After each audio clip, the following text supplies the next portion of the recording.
Welcome back to Season 5 of the True Blue Conversations podcast with your host, Adam Bloom. Podcasters, Adam's book, Easy Target, Taming the Black Dog, is now available for pre-order. Head on over to Booktopia, Dimmicks and Big Sky Publishing to pre-order your copy and be one of the first to read Adam's story of surviving to thriving and how he escaped the cycle of being an easy target. Easy Target, Taming the Black Dog by Adam Bloom. Coming soon.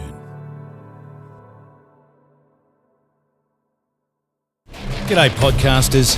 Before we get underway with True Blue Conversations, just wanted to give a huge shout out to our friend and sponsor, the Warrior U podcast, hosted by Bram Connolly. Bram is a former Special Forces commander, best-selling author, popular podcast host, and human optimization pioneer. He has an authentic style and the unique ability to not only motivate, but also take people on a journey of self-discovery. Through the Warrior U podcast, Bram interviews guests in a bid to explore all things human optimization, resilience, leadership, and coffee. His book, The Commando Way, a Special Forces Commander's Lessons for Life, Leadership and Success, is available now on Amazon.com.au. So from Adam Bloom and all of us here at True Blue Conversations, a big shout out to the Warrior U podcast, Bram Connolly, and his new book, The Commando Way, out now.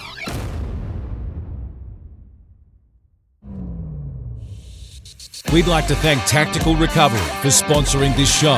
Head on over to tacticalrecovery.com.au and use the code TRUEBLUE for one hell of a discount. Tactical Recovery, magnesium-based muscle care, salty products for sore fuckers. Welcome, loyal listeners of True Blue Conversations. Today's episode is proudly sponsored by Australian Warfighter Coffee. Veteran owned and run, driven by a simple yet powerful motto: people over profit. Every dollar goes towards supporting veterans and first responder charity groups. Head on over to AustralianWarfighters.com and use the code TRUEBLUE for your exclusive discount. Because let's face it, any other coffee is just brown sadness water. Now, let's get on with the show. G'day, welcome back to True Blue Conversations. I'm Adam Bloom.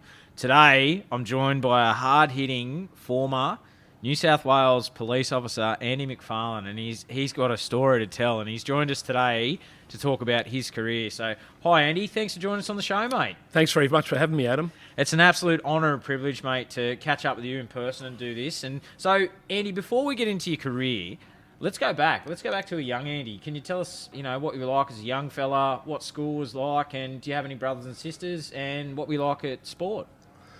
Yeah, well, that's a multi-edged question, but I'll do my best to put it in a bit of context for you. So, yeah, look, born and bred in the Shire, the old Sutherland Shire, or the Shire, as a lot of people would call it. And back in the 60s, that was a fantastic place to grow up. I mean, there was very little high-rise in Cronulla. It was all sort of low-level brick units. The Port Hacking River, which was our playground, was backed onto 280-something thousand hectares of Royal National Parks, and not a bad backyard to play in. Weekends were spent kayaking, water skiing, scuba-ing, surfing, which I wasn't very good at. And I was always admired blokes that could crack a good wave, but still I tried. And generally, yeah, a lot of outdoor stuff. And, obviously no computers, no phones in those days. We had to walk. We didn't have a phone in our house. We had to walk down to the local phone booth to make a call. Mum and Dad were hard-working. Dad was a great adventurer. Just lost him recently in July. Had a great life. Sorry to hear, mate. Yeah, mate, 98 years. And, some people say, I'm not seeing you grieve. And I said, I'm finding it hard to grieve other than missing a mate. But I'm finding it hard to grieve over a bloke who fitted so much into his life. And he had a wholesome life. It's probably the end game when you're in a nursing home that you kind of look at that a bit sorely and poorly. But, yeah, look, he was great with us. He was a hard man. He was brought up in the Depression. He had no shoes till he was 5. I've got photos of the kids running around on the dirt floor of their house out at the Appin Dam, where my pop worked on the dams in the 20s. I actually worked there, mate. Actually. Yeah, there you go. So you know it well. Yeah. And then they settled in Yowie Bay when there was nothing out there. And Yowie Bay now a very affluent area, but there was 5 families in Yowie Bay in those days. They carved their house out of the bush. Pop built it. The boys helped. I think they used to make bricks on the weekend, concrete bricks to lay. And I just think it was that resilience of those people who came through World War One, his parents, then the kids through the Depression into World War Two. They were pretty tough outfits, and also really good genes in my family. My grandma lived to 99, old tough Scotswoman. So we spent a lot of time around Yowie Bay, but we also got taken to the bush pretty regularly with Dad. A lot of shooting and camping and bushcraft, stuff that would probably hold me in pretty good stead down the track. It built a lot of mental discipline. We'd get dragged up and down big mountains on these big walks while all my mates were down the beach drinking beer and surfing, and we'd be stuck away up the mountains. But at the end of the day, I look back now and I think we probably had more of a wholesome upbringing than a lot of my mates did. School, I struggled at school. I spoke recently about my ADHD, and in those days no one knew. I'll join you there, mate. People don't know really, never really knew what that was, other than just being a hyperactive kid and a troublesome kid. But it was that kind of, I don't know, with it you kind of aspired for inclusivity. You wanted to be part of the crew, and sometimes when you're in the crew you didn't even know it, so you were still trying to aim high because you wanted that acceptance. And it is a really big thing, I think, as you know. I agree, that makes us sort of driven to a degree, but it also can be a little bit damaging too in your mindset. So with that, Andy, I want to touch on that for back then.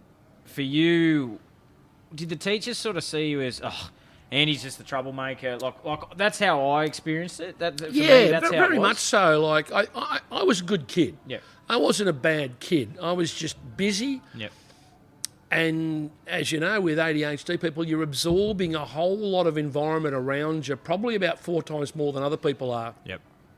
They say in the studies, actually, that we probably have this gene in us that goes back to the hunter and gatherers, where we're out in the bush hunting and we're looking for all the threats, we're looking for all the opportunities in the bush. Yep. And I think that's, if you're put into a classroom, it can be troublesome. So, and look, a lot of kids too. We're not the only ones. I had a lot of mates that we mucked around with. We used to get into trouble at school. I remember one time we had this little barbecue area at Port Hacking High School down on the concrete, and it had been built recently while I was there. And the principal used to host heads of school and school inspectors after they did their audit. Yeah. But right above it was the school domestic house training, what they call it, home science. Yeah. Where we learnt to cook. And most of the girls did it. I don't think many blokes did it, but we snuck up there and we mixed up this great big vat of batter because we knew that the girls used to lay down there or sit down there on that cement. Yep. They had miniskirts in those days and sun themselves and get nice and brown. So we're going to pour this batter all over the birds. Well, we timed it pretty badly because there was all these trumps in suits down there when we poured the batter out. So that was kind of one of the beginnings of the ends for us. I remember we got drunk in the auditorium one time on a bottle of blackberry nip, which is putrid stuff now. And we're all standing in the principal's office with the cane. He's got the cane out ready to go, all of us. And one of the boys spewed this purple crap all out over his office. And so we all got, instead of getting 4, we all got 6 because he had to get new carpet put down. So, yeah, look, I never jigged. It was funny, you know. I was never a jigger at school. A lot of guys used to jig and go down the surf. I always toughed it out. I never shot through from school. Yeah, I'm sort of the same. School cadets tickled me up, tickled my fancy, and I joined that. And I think that was kind of the start of the whole uniform, wanting to be in a disciplined environment, which I think it's sort of in the back of your head as an ADHD lunatic, that you need this structure. And, you know, my dad tried to employ that, but he was heavy-handed because I was a fucking rat. So he was brought up hard, so all he knew was a backhander across the face. And I loved him to death, But I rebelled because of that. Whereas if I got into a unit, force, section type of some organised structure, I might be able to perform. Yep. And that was probably no easy deal with my attention span. But I had been a good shot as a kid, and I always remember fondly having to shoot down the range at Army Cadets and got the cross rifles as a junior marksman at about 14. Because I've been shooting since I was about 8. Yep. So getting onto a rifle, whereas it was really foreign to a lot of the kids. They were on the range at Singleton going, wow, I've got a 303 in front of me. What do I do? By that time, I'm already putting them in the centre down the range. But so that calling, what made you, Andy, like you didn't go down the military path? Why was that? Why was that?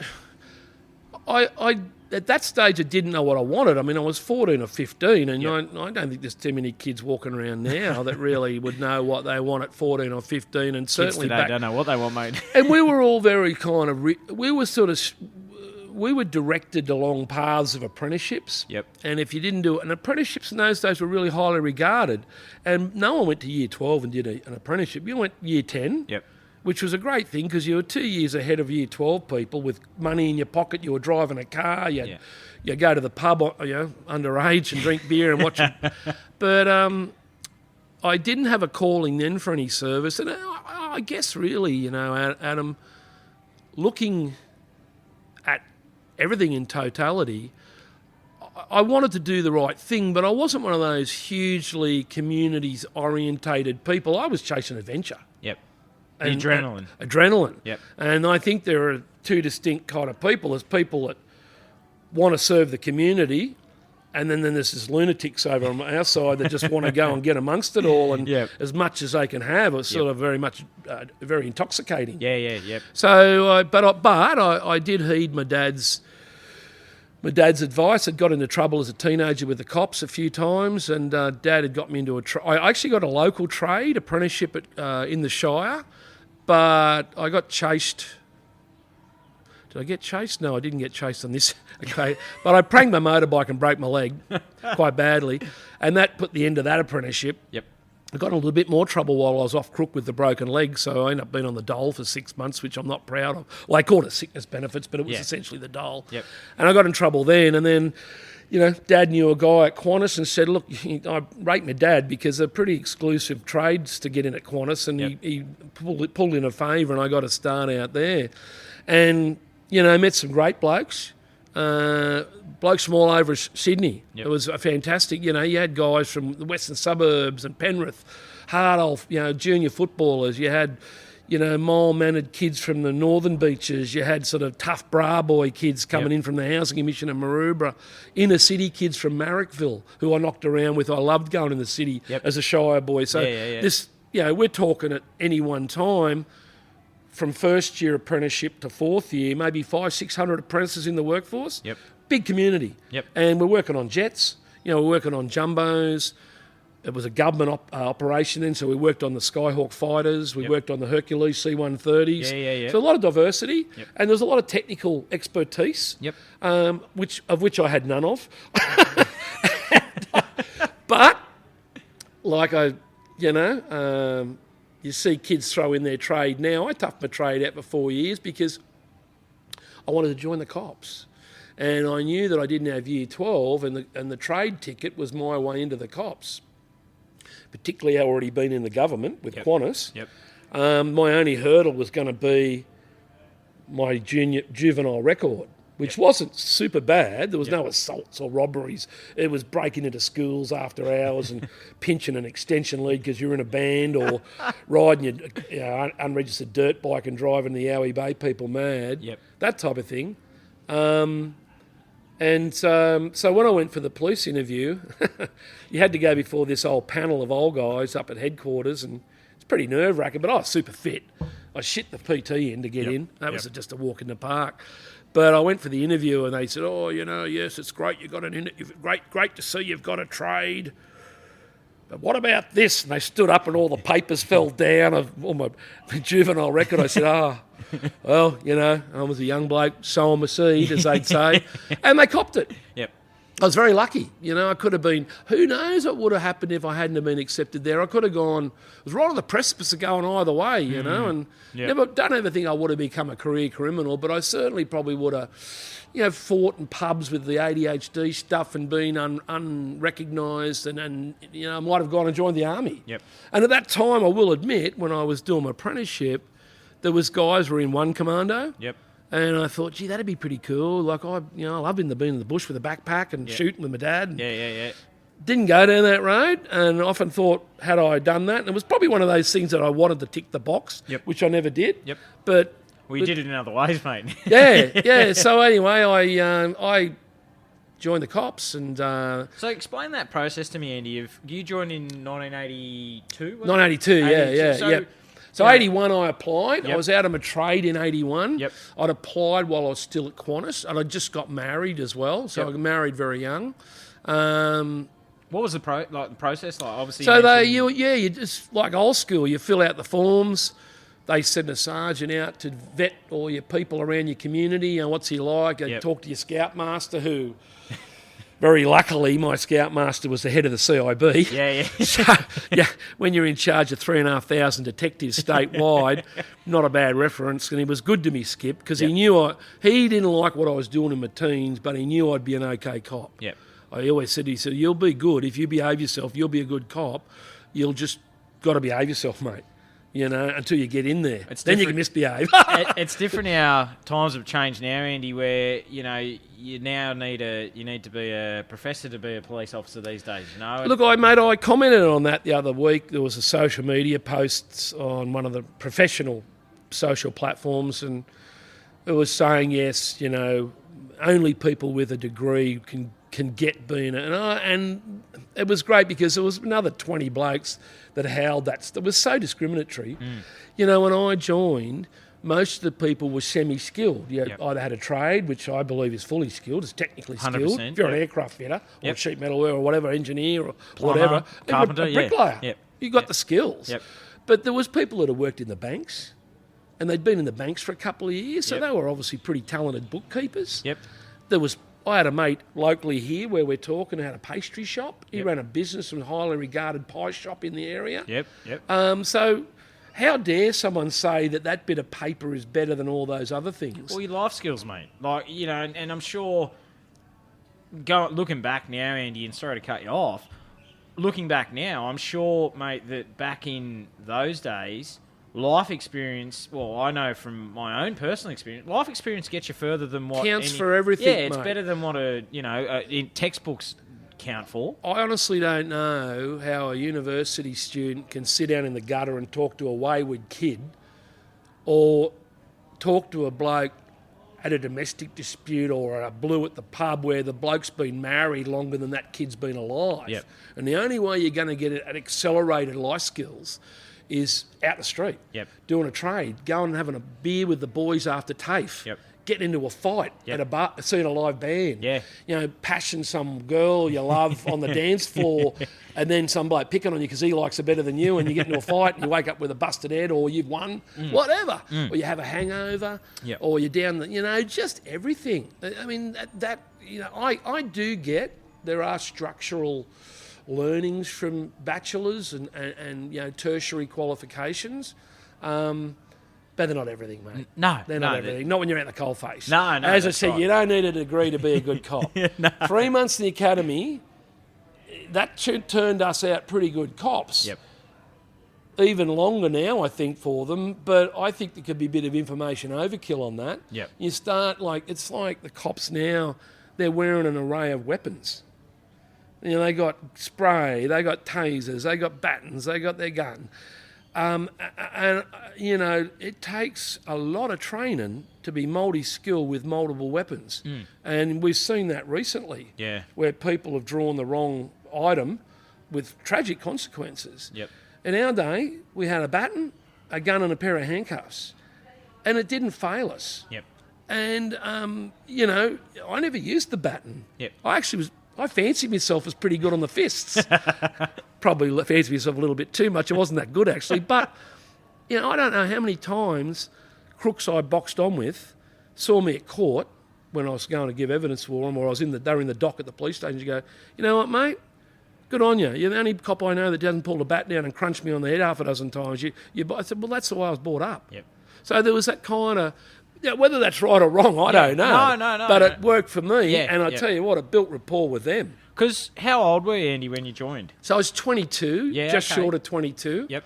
Went in August 1982, Class 188. Yep. There was a tremendous group of people, all from mixed life. Rich, poor, in between, qualified, unqualified, fit, totally unfit, older guys who wanted to, got across. We had a lot of guys that joined in their 30s. Yeah, okay. And when I think about it, I'm 22 and here's a guy 40. I'm going, geez, dude, nearly 20 years older than me, and he's got kids and grown up, and God love him. Yep. He's wanted to have a crack at something different. Yeah. Yep. Because that thing gets us somewhere in life. Yeah. That crossroads can happen at 22. Yep. 32, 42, 52, and possibly whatever, blokes are buying Harley Davidsons at 62. So, but I really enjoyed it. I enjoyed the whole inclusivity of the academy. So we'll talk about the academy. Sure. Because you were you at Redford? Yes, the old Burke Street Academy. What was Breakfast Hill like? Mate, I'm not going to... We got Brekkie Hill out here at National Park, which I ran every week with mates. Yep. Brekkie Hill was fine, mate. If you weren't used to that sort of stuff, and you weren't, sure, you're going to spew. Yep. But I remember having a footy coach. I had this footy coach back in my teens named Barry Beef. Barry played for Australia and St George. Yep. And he coached us down here at the Shire in a club team, and he used to take us out to Sandhills before the season, pre-season training, and flog us. And I remember one day that all 20 of us vomited. Every single bloke vomited. He had us just about stuffed. Yep. Brekkie Hill was all right, mate. But people struggled. Yep. You got young girls, or young guys that never played sport who joined the cops. Yep. So they're quite academic or quite clerically orientated. Yeah. They're going to struggle with that. But then they bring a lot of stuff to the party as well. Yep. They help you out with your law. Yep. And they go, you're trying to, trying to work out your law and your subsections and trying to put it all in a cogent way because that's what it's all about in the cops when you join in those days. It was knowing your law, parrot fashion, which I don't believe is probably the best way, but that's all they knew in those days, and then practically applying that law through your procedures on the street. Yep. So the law was black and white. The procedures gave you and policy gave you a little bit more wiggle room in the middle. Yep. And then on the street, different game altogether. So did you enjoy the discipline side of the academy? Yeah, I loved it, mate. I loved it all. I loved the drill. I loved the spit and polish. I remember because I'd ridden horses. I grew up with horses, and I used to look at the mounted police across the way on the other side of the parade ground. I'd go over there and watch the guys exercising the horses in the sand pit going, that'd be a pretty cool job. Yep. I don't know what I was fucking thinking, but anyway, well, that'd be a pretty cool job. And I should have gone and watched the muck out stables for a week, and I would never have gone near the joint. But so I went and did a riding test during my initial training. Yeah, okay. And the boss said, have you ridden before? I said, yeah, Mum's a show jumper, Dad's a bush rider. We've had horses in our backyard for years. Yep. You could hold me own on a horse, no problem. So I cracked the riding course. It was pretty difficult. And they put me on the books on paper to come back. And at that stage, I was the first probationary constable in something like 15 years to be penciled in as a Mountie. Yep. And so I went out of the academy, passed out with great day, bells and whistles, drum, the parade and all that, swear on the Bible, and it's funny, in the cops, like, people go, the cops are bent. I know recent years they've had people that have come in as moles and infiltrated the cops as young cops. But I could tell you right now, mate, 99.9% of the people in those days joined for the right reasons. They were there to serve. So there to serve, do the right thing. They knew they were going to get into a stink. Some of the black people relished that. You had a small percentage of guys I shouldn't just say guys, but small percentage of guys that you could think, oh, gee, he's Something a bit smelly about you. Yeah. Well, he's going to be high patrol, Yeah. and he's going to want to give out tickets and just be a real prick to the public, and possibly they might not. But don't get me wrong, I met some dickhead detectives too along the way who probably should have been in high patrol. But there was a small element but you know what? I don't think there's any organisation has a 100% strike rate. No.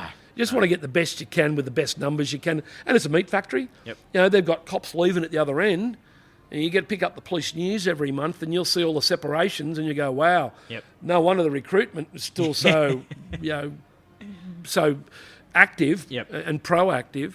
But, so I went out to Redfern. Yep. Oh, tell us about that, mate. Yeah, so Redfern was a tough little old station in the back alley. It was full of characters, and you turn up, and I must add, I met this guy when I was a hoodlum in Yowie Bay. His name was Tommy Doherty. He was a Scottish sergeant, and he was chasing me all over Yowie Bay and all over Miranda. He had me up against the wall a couple of times because he got on really well with my old man. Yep. Because the old man couldn't control me. The old man's gone, Tommy, you've got to sort this young bloke of mine. So, he respects the suit of blue. He respects the blue. Yep. So Tommy got me up against the wall one day in his broad Glaswegian accent and said, you little prick, I'm going to break you in half and blah, blah, blah, blah. I said, yeah, whatever, Sarge, So first week at Redfern, I'd had a broken jaw. Yep. From football. Yep. So I wasn't allowed out on the truck, which killed me because I wanted to be out in the truck, Everyone wants to be in the paddy wagon, cruising the block, and they wouldn't let me out, so I had to stay in the station for a bit. And then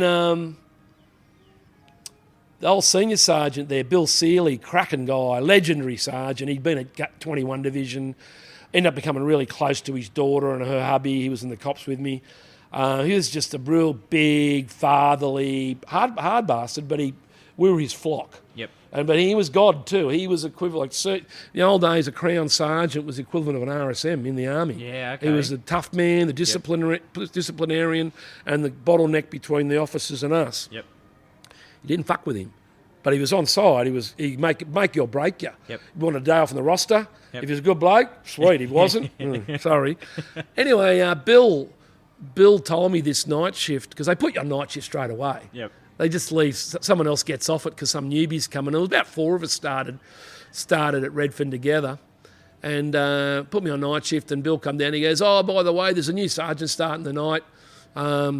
Make him feel at home when he comes in. Here's his locker key, show him where his locker is, and no worries, Sarge, thank you. And halfway through the night, about 2 a.m. or midnight or whatever it was, in comes this guy in half uniform with boxes in front of him, and he pops them down on the counter, and it's Tommy Doherty from Miranda, and here's old Andy MacFarlane, the hoodlum that he hated in uniform there with a big smile going, g'day, Sarge. And he's just gone white. He goes, no, not you. And we ended up becoming good mates, worked on the truck together, he was a top bloke. And so there's all these kind of little interactions along the way. And I think he was a little bit proud of me to a degree. So then they sent me to Mascot, which was a substation of Redfern in those days. Mascot was a little house down off Botany Road, Giles Street, I think it was, off the top of my head. And Redfern was busy. I mean, there was working class. There was a large Aboriginal group there. There was university down the road on the fringe of Newtown, so I was on the fringe of that. The fringe of the football stadium. Yep. So you had the Sydney Cricket Ground. You had the city right there. Yep. Typical busy, old school inner city station. If you wanted to fight, there was someone ready for you every shift. Or if you wanted, and we had a great bunch of young people. I played footy for them, and we had a top bunch of blokes and the awesome bunch of police women who we all became really close with. And that Marion one. But yeah, I got stationed down at Mascot. And with one of the guys I joined with, so we went down, maybe 3 of us actually went down there. Mascot was interesting because it had the airport. Yep. And the airport has its own policing aspects, like lots of dead bodies coming in on the long hauls in the old days when they did the big 36-hour run from London. Yep. Old people coming to visit their family. I think we probably averaged 4 or 5, maybe 6 dead bodies a week. Yeah, right. So that was pretty common. Lots of prangs, General Holmes Drive, all that, those big arterial roads, Botany Road. Yep. Qantas Drive, plenty of fatals, tough working area, Mascot, East Lakes, and I had this wonderful sergeant, Alan Parry, AJ, who's still alive and living locally, and just lucky to get one of the great uniformed cops ever to teach you. Yep. Straight down the line, AJ. Loved a beer, loved to cook up a food. Yep. Everywhere we turned, there was someone doing something wrong, so we'd be out on patrol, and in every back alley we turned, someone was climbing out the window with a TV. Yep. AJ just attracted him, which is a great learning curve. Yep. And he taught me the right difference between right and wrong. And well, because how important is that, mate? Having the right mentor in the early days of policing. How important is it? Yeah, I touched on it with Maddie, and I probably touched on the wrong thing a little bit and gained the ire of some people. But, back in the early 80s, mate, there was, generally speaking, great blokes. But there was blokes who, blokes who might have had a couple of girlfriends on the side, or blokes who liked a beer a bit too much. So the poor young pro would be parked out the back of the pub in the truck while he's in there quaffing schooners. It wasn't rampant, but it was not uncommon. Yep. So you could get a dud, and you could get brought up the wrong way. Even worse stuff than that. I'm just sort of touching on the, there was some serious allegations in the old days, and it's not out of my mouth, but there was talk of uniformed cops in the, cross robbing moles, stand over, robbing them, and the poor old pros, they're part of that. So, as I said, those jobs you don't join bent, but the environment bends you, and it depends on your moral compass and depends on what you're prepared to cop. Yep. It's what your appetite for badness is, and I certainly was no angel, but I had a line. I had a line I didn't cross. Compass, yeah. Yeah, and sometimes the compass went a little bit crazy with the magnetics around, but other times it stayed pretty good. But you also got to be solid with your workmates. You're not flipping burgers down Woolworths. No. If something's got to be done, it's got to be done, and if something's got to be done, then everyone's in.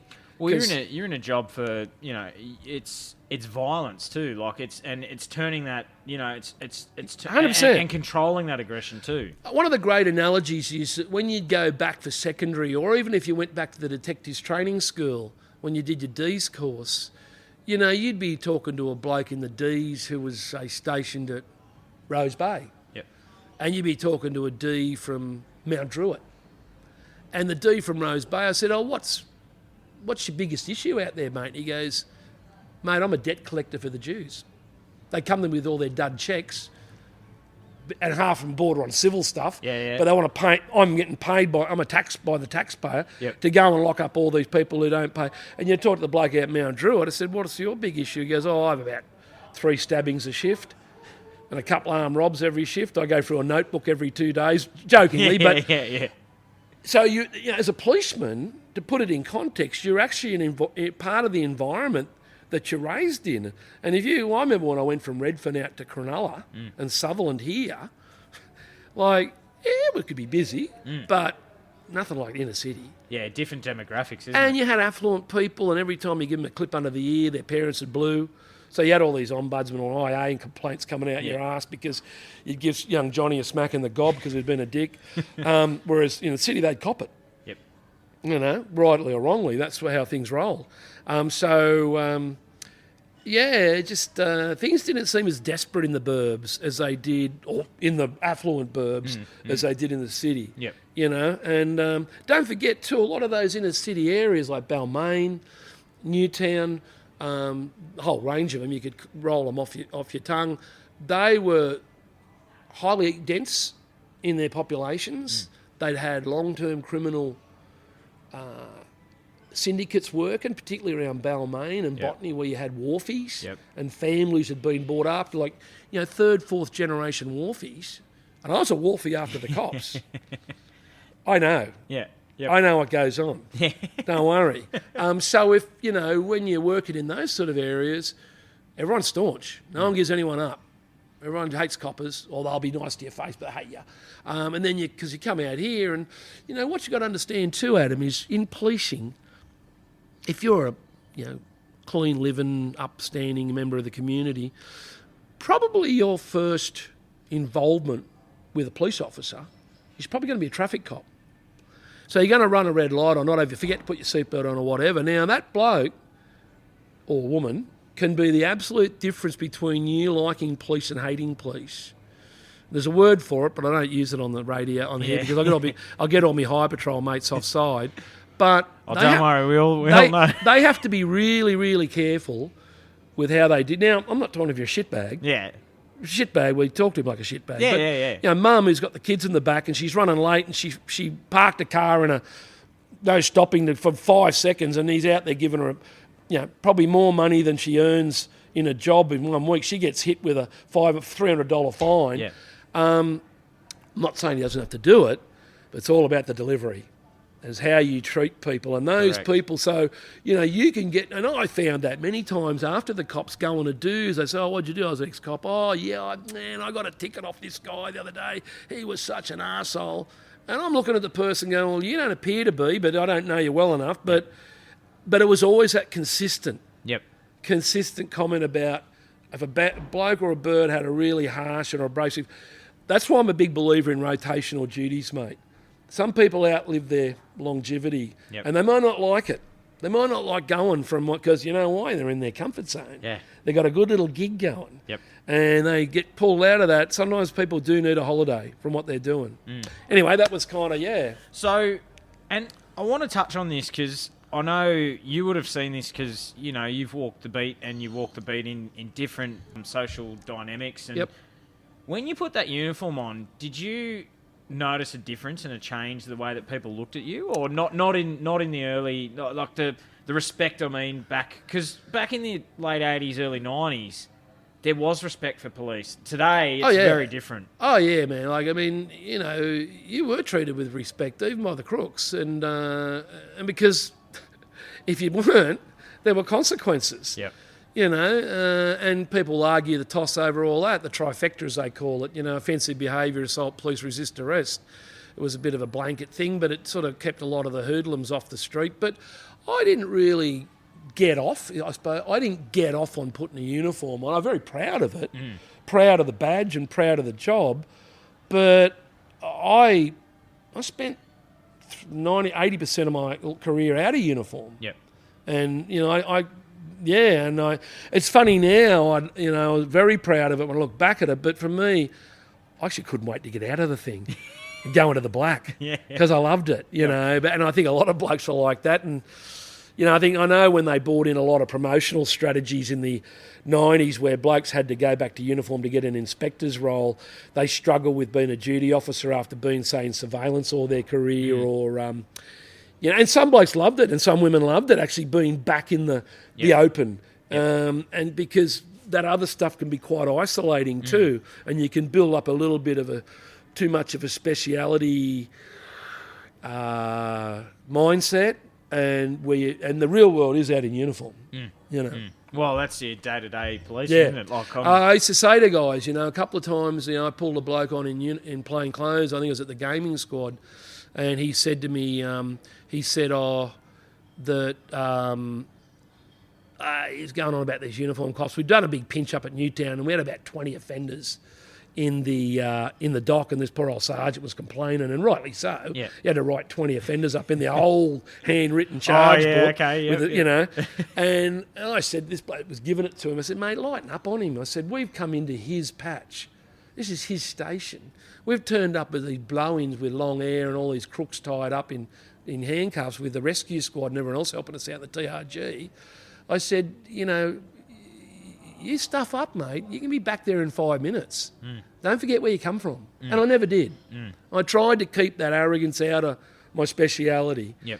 A little bit. It's not always easy to do, don't get me wrong. I did have I did flirt with egotistical attitude, but I had to keep thinking, Well, I think what you mentioned earlier on in the podcast too was that you had great mentors that keep as you say, you flirted with your ego, but you still had that good grounding and that good, that good foundation of why you actually joined the police. I think my dad was very, what's the word I'd say?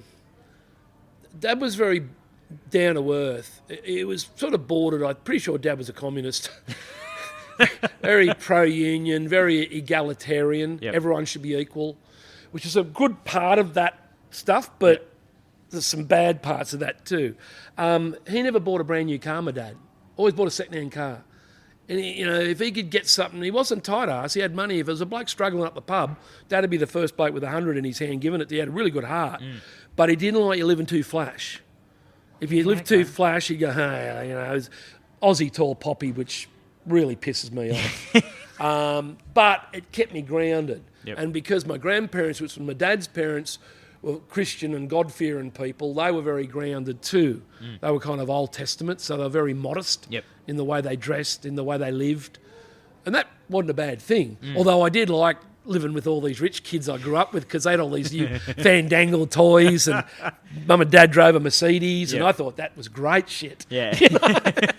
So after mascot, you end up, and as you say, you end up shoveling shit. So let's talk about your time at the Mounties. Yeah, so got the call and I'd gone into the Mounties just before secondary training, which takes a year to go back to, like you return into the academy, polishing school as they call it. Try to polish a turd. Anyway, I went in the Mounties and, it was interesting. There were some great blokes in there, don't get me wrong. It was very autocratic. The boss was super disciplined. It was real old school. Yep. Spit and polish. Roll call in the stables every morning at 6 a.m. and yes, sir. Next one, Bloom, yes, sir. And then you got given stable duties, and there was just, I don't know what it was with the Mounties. I get it, but everyone seemed to be fucking polishing something. There was cans and cans of Kiwi polish, and people were just doing their boots and doing their reins and their breastplates and their saddles, and oh my God, like it was either shoveling shit or polishing leather. And I was just chomping on the bit. Yep. To get on my horse and go lock bad guys up. That's what I felt like I was getting paid to do. Yep. And there was that. They just started introducing patrols. I think patrols leading up to like the 70s, they only had traffic cops. Might have had a little bit of a dabble with riot policing, but stuff all, and ceremonial. Yep. Queen's visit, Governor General's parade, Senator for Anzac Day, all that stuff. And just white gloves at a traffic stop. And then just before I got in there, in the mid to late 70s, they started going out and doing patrols. I think the police minister had said, look, you guys have to justify your existence. You're a bloody expensive unit to run. Yep. Feeding 40 horses plus vet bills. I need to see some fines and lockups coming out of that, which I'm sure there was a revenue orientation because they ended up having tickets in the saddlebags. Oh, right. Yeah, there was traffic infringement notices and Alco tubes in the saddlebags, which I thought was fucking embarrassing, but some blokes loved it. Anyway, so they'd measure you up with these boots that got made in Austria. They were a couple of $1,000s each. And they measured all the diameter of your calf and your ankle and around your width of your foot and the length. There was about 20 measurements. And they went away and got handmade for 3 months. Yeah, okay. So until you got those, you weren't allowed out on patrol because that was part of your dress patrol kit. Yep. So you wore breeches and a pair of Baxters. Yep. And you went and did the drills over in the park on horseback. You'd go in the morning, you've probably seen them. They ride over and they do their... it was great stuff, cavalry drills. A lot of fun. Yeah. You get 40 horses all lined up in a wide, mate, and full gallop like a charge. It's awesome raw. It's an awesome raw. And I think, mate, as you say, your horse, you become... you become one. Like that's your partner. Yeah, right? Well, in the early days, they don't give you one, and then they put you through all of them because a lot of them have got personalities. There was one old bloke there, Peter. Peter'd been hit by a bus. Oh, okay. So he was windy as hell when it came to buses. So what they used to do is put all the newbies on him and send him out to Anzac Parade traffic, where the buses are coming either side of you, about 30 centimetres either side. And you got your hands up, no reins, using your legs. And Pete wouldn't move either side, probably because he'd already been hit, but he would jog up and down in the one spot. And you got no reins. And they've only got to go an inch, and you're gone. And they put you on him, and you come back pretty fucking nervous. Like you'd had a big morning on him, But once they found someone for you, and usually someone who'd left, and they try and match you up, and I got given Echo, and Echo, he was a rascal. I think they matched him and me up pretty well. I reckon he had ADHD. He'd broken a couple of legs on blokes. Yep. He was a real good... He'd buck when you're in full gallop. He'd put a couple of big double bungers in when you're at full speed. Yep. And if you come off that as you know, at that speed... Yeah. He never unseated me, but he was a good tough horse. He had a bit of personality. Like, he loved McDonald's, loved quarter pounders and thick shakes. The Japanese tourists used to love him eating that down at the entertainment centre in the old days. Loved the blue. Yep. If there was a brawl on, he was in. He was all in. So he was a good horse. And but there was things happening within the Mounties that I struggle settling in with. There was two distinct factions. There was a bit of a middle faction. It was a bit like politics. You had your middle people and you had your extreme right and your extreme left. And you're trying to, and they're trying to coax you over their side, and they're trying to, so the extreme one side was ceremonial, spit and polish brigade. The extreme other side were patrol police. There was a little bit of a middle crew. Where'd you fit? In the middle? I was off to the patrol kind of side. And the boss didn't like us. He'd come through the ceremonial days. He sort of thought operational policing was something he had to eat. It was a shit sandwich that he had to eat. He was told to do it. He hated doing it. He used to bar up on the tent pegging team. He loved the ceremonial shit. But the minute you went out patrol, he used to tell you, I don't want you off that horse for eight hours. You stay on it. I don't care what you see or what happens in front of you. You just keep walking. Oh, I don't do that. Yeah. If I see a crime, some bloke bashing some other bloke. You're a police officer. You're supposed to act on it. And I'm pretty flexible when it comes to people doing the wrong thing for really minor matters. Yep. But, at the end of the day... Serious crime, of course, yeah. Anyway, so we'd go off into the city, Darlinghurst. We'd grab a junkie out of the back street dealing. We'd find a couple of weights of heroin on him. We'd call the truck up and then we'd have to ride back to Redfern, get in the truck, drive down the police station and process him because he's our prisoner. Yep. They'd just leave him in the cells. And then the boss hated that because mounted 9 or whatever our call sign was, we were off the air. So he'd punish you. He'd put you in the mucking out stables for a few weeks. It was terrible. He'd just hammer you, you know. Anyway, we had some funny times when we got let out of our perjury or purgatory. I remember one time we were, me and my mate, we just got let out. We were riding through the rocks one sunny, beautiful day, and there was these good-looking women playing tennis. And we stood there on our horses watching them playing, probably having a perv because they had miniskirts on, and and the bird goes, "Oh, would you like a game?" Because what does Panda do? Yeah, sure. So I got off and took my gun belt off, gave it a yowie, went in there, and here I'm playing tennis with me breeches and boots and spurs, and I could play. I had tennis lessons, I loved it, and I'm belting the ball around. Well, I hit the ball, I smacked it into the cyclone, and my horse Echo's reared up, broken the reins of me mate, and galloping down to the entrance of the harbour bridge. Oh, no. And all I could see was front page news, police horse splattered on the harbour bridge, uniform cop playing tennis. Luckily, just before you get to the harbour bridge, there's a fire station. And the fireys were cleaning their hoses and rolling them up and saw him coming barrelling down the road with no rider. And they all formed a thing and grabbed him. I ran down and thank you guys. In those days, whenever something was done like that, you always go in a box of beer. You took it down the next day in the truck, dropped it off to the boys. Good job, thanks, mate. And they do the same. The fireys were good. If you let them off with something, here's a box of beer, boys, thanks. It was great camaraderie. And we used to play the fireys in police footy too. So, in police footy, we had a pretty large representative schedule on top of the club games. So you were playing corrective services, you were playing fireys, you're playing the AFP, you're playing Queensland. There was a trip to New Zealand to play the New Zealand cops if they weren't tripping. And so the season was really long. So on top of your policing, you're having fun on the paddock as well. The Mounties was fun.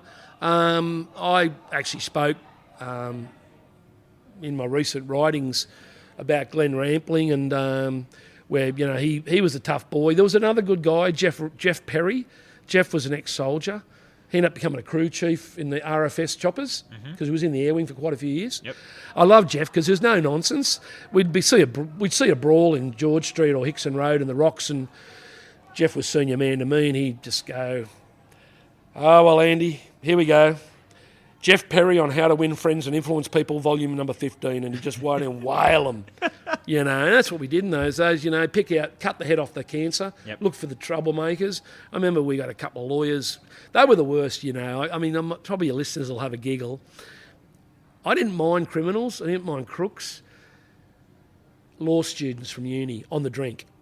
They know it all. Year 2, and they've just finished looking at crime, and they think their shit don't stink, and they've committed an offence. You catch them fighting or pissing in the street. Come here, chap. I don't have to tell you anything.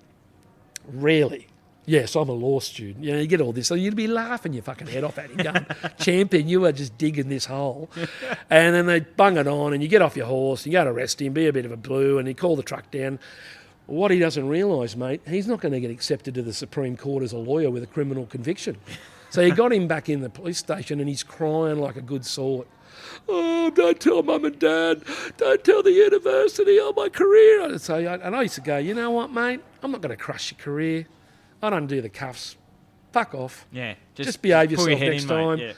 Yeah. And I'm sure they might have appreciated, but they were paid. It was all fun and games, mate. But we had that. We had that sort of clout and respect. And look, most cops in those days, and pretty much nowadays, most cops in those days, 99% were good people. See, what people don't realise too, Adam, is that cops are representative of the community. They got mortgage, they got wife problems or kid problems. They got a backyard that needs cleaning, and they're on shift work and they haven't got it, so their wife's into them, when are you going to mow the lawn and all this sort of thing. So it was kind of that whole, people forget that about them. And, they're going to crimes and serious crime, and they're seeing stuff and people bagging, copper cunts or whatever word they use, and that was pretty common. Actually, I used to get the joke when I was in the Mounties. Yeah. It's the only animal with a cunt on its back. It's a police horse. And I used to look across at the blokes when they yell it out and go, hey guys, can you get some new material? Yeah.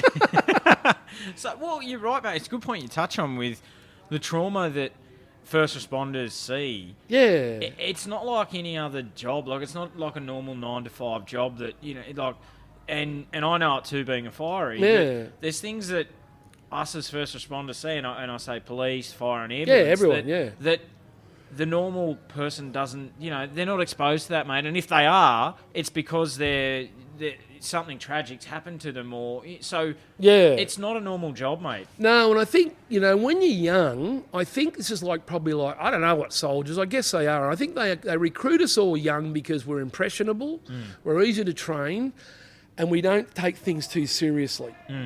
So when you see a few dead bodies in the first year of the cops, a couple of fatal accidents and someone's just been snuffed out 5 minutes before you got there, or you see some old bird that's melted into the carpet, she's been dead for 6 weeks and she's just a writhing mass of maggots, or somebody blown his brains out with a shotgun and it's all over the wall, you go and have about 10 schooners and laugh and joke, and the black humour creeps in. Black humour, yeah. Has to. Yeah, absolutely. And I'm not so sure whether the 10 schooners were perfect for it, but that's all everyone knew in those days. Yeah. I mean, no one spoke about PTSD. Or PDS now, as we call it. No one was game to, mate. They used to call it the stress express. If someone went off crook, most people went off crook in those days, already had an existing physical injury from the cops. They'd broken their leg chasing some bad guy, or they'd broken their shoulder in a violent scuffle in the charge room. Yep. So they used that to get out, and rightly so. They were deemed, but a lot of them who got out were hiding that PDS because you're a wimp if and when I was particularly in plain clothes. Different times. Plain clothes, mate. You wouldn't have been, and career limiting. Well, I think too, mate, as you say, it's compartmentalise it and just put it away. Just put it away. Yeah. And deal with that later. And but that has its ramifications too. I remember going to this prang one day. It was actually the first fatal accident that I've actually witnessed. Not actually attended. Oh, okay. Yeah, right. Seen it live. And man, it's colourful. It is dramatic by all. So what happened, we had been doing a covert job down the coast. We had an informant in the car. I think we're in something like a 300ZX or something like that. Or coming back from the job, there was me and my workmate. Was I driving? Yes, I think I was, because he was senior. And we had the informant in the back. And we're coming along the road at Berry, south of Berry, coming in from Nowra. And we were coming towards the intersection where you go up the hill to the veterinarian university faculty campus. Yep. And this woman was coming towards us.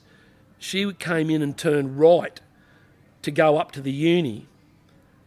And there was a lane on the other side, cars could go around her.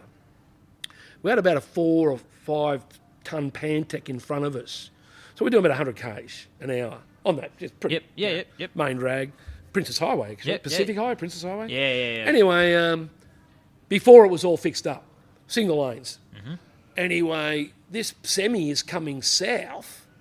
Has decided to go around because that gap's there, but he's clipped her with his bull bar. She's already got a wheels turn, and she's been pushed straight out in front of the 6-ton Pantech, who's hit her at 100 k's an hour, so full T-bone, and driven her car all the way down the road about 50 metres. It's caught on fire. Yep. He's broken his wrist in the doing because the wheels kicked on him. He's sitting in the cabin like this. We get showered in shit. And we got out. The informant in the back shit him, so I said, you just sit there, cunty, and wake up to yourself. Yeah. We got out. I said to Gay, I said, mate, you check the driver. I'll check the car. And she's dead as a maggot, mate. The car's about half a foot wide. Yeah. And she's hanging out the window like just gone. Yeah.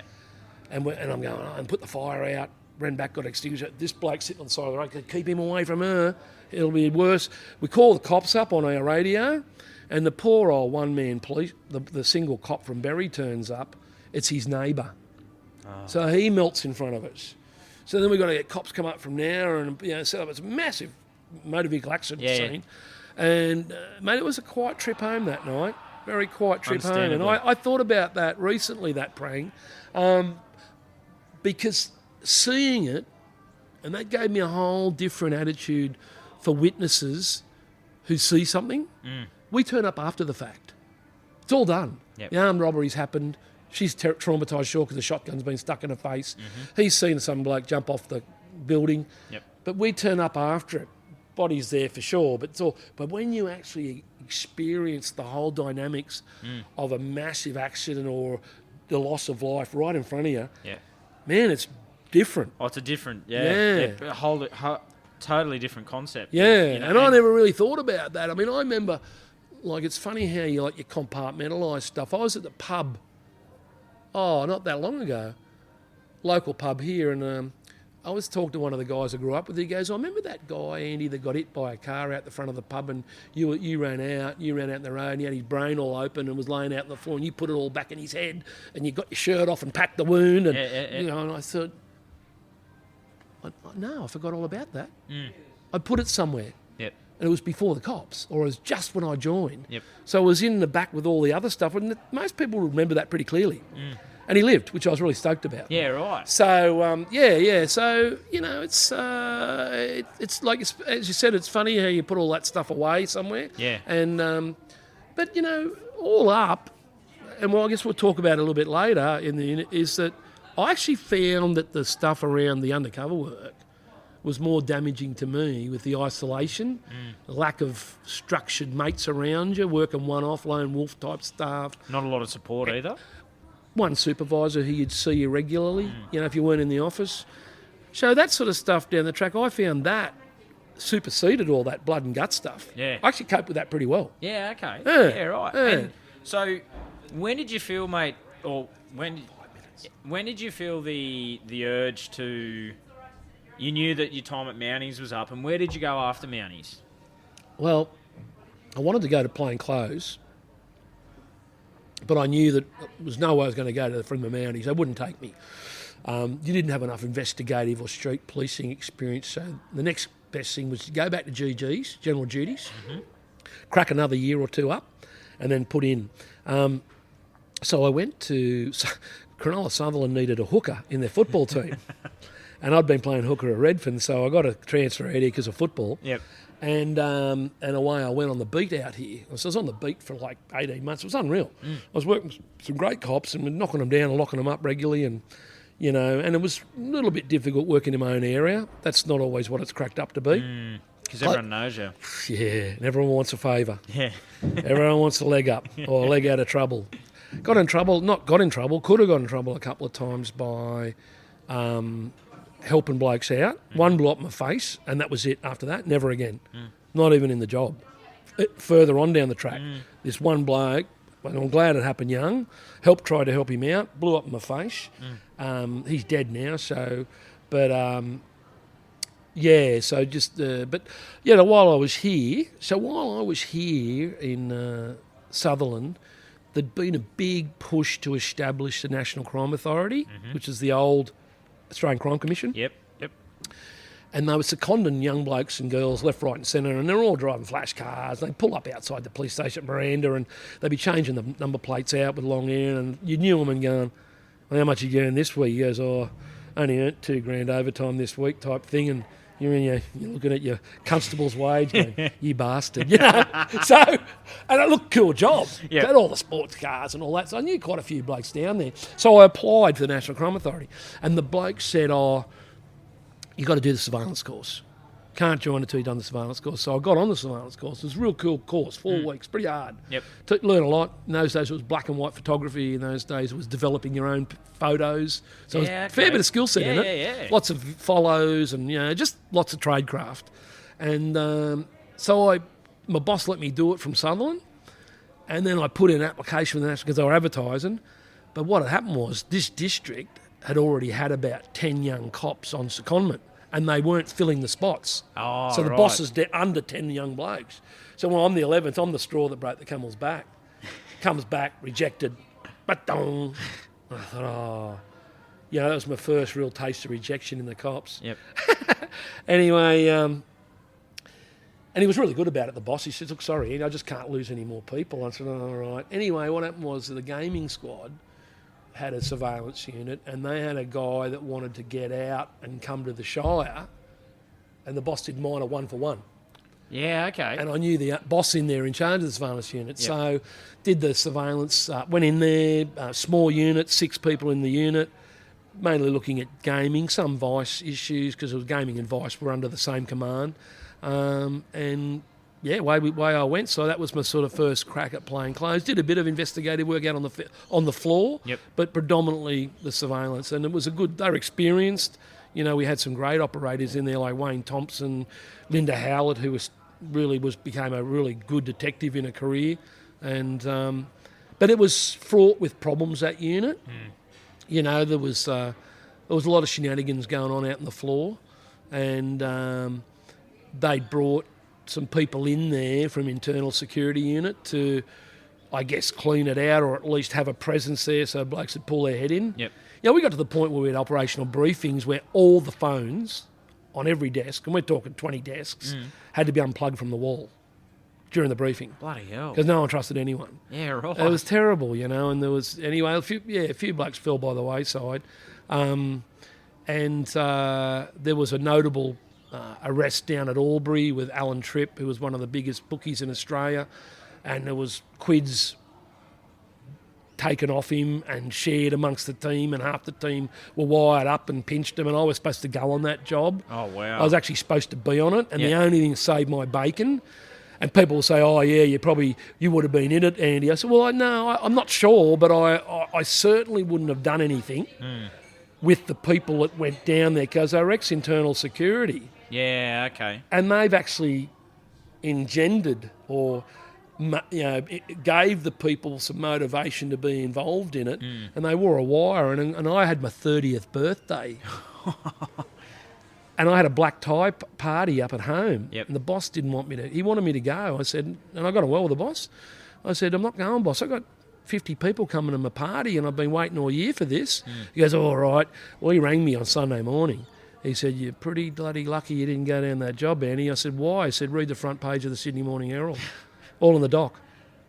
And I guess, mate, over 20 grand. Sometimes, those moments in, those sliding door moments. And just one of those things for you to go, yeah, thank God it was my birthday and we had you had a party planned. And that one thing because there was a lot of blokes fell on that, and rightly so, wrongly so, stupidity, lacking the smarts. Temptations there, mate. Yeah, and, if you're going to do something silly, you need to be with the right crew.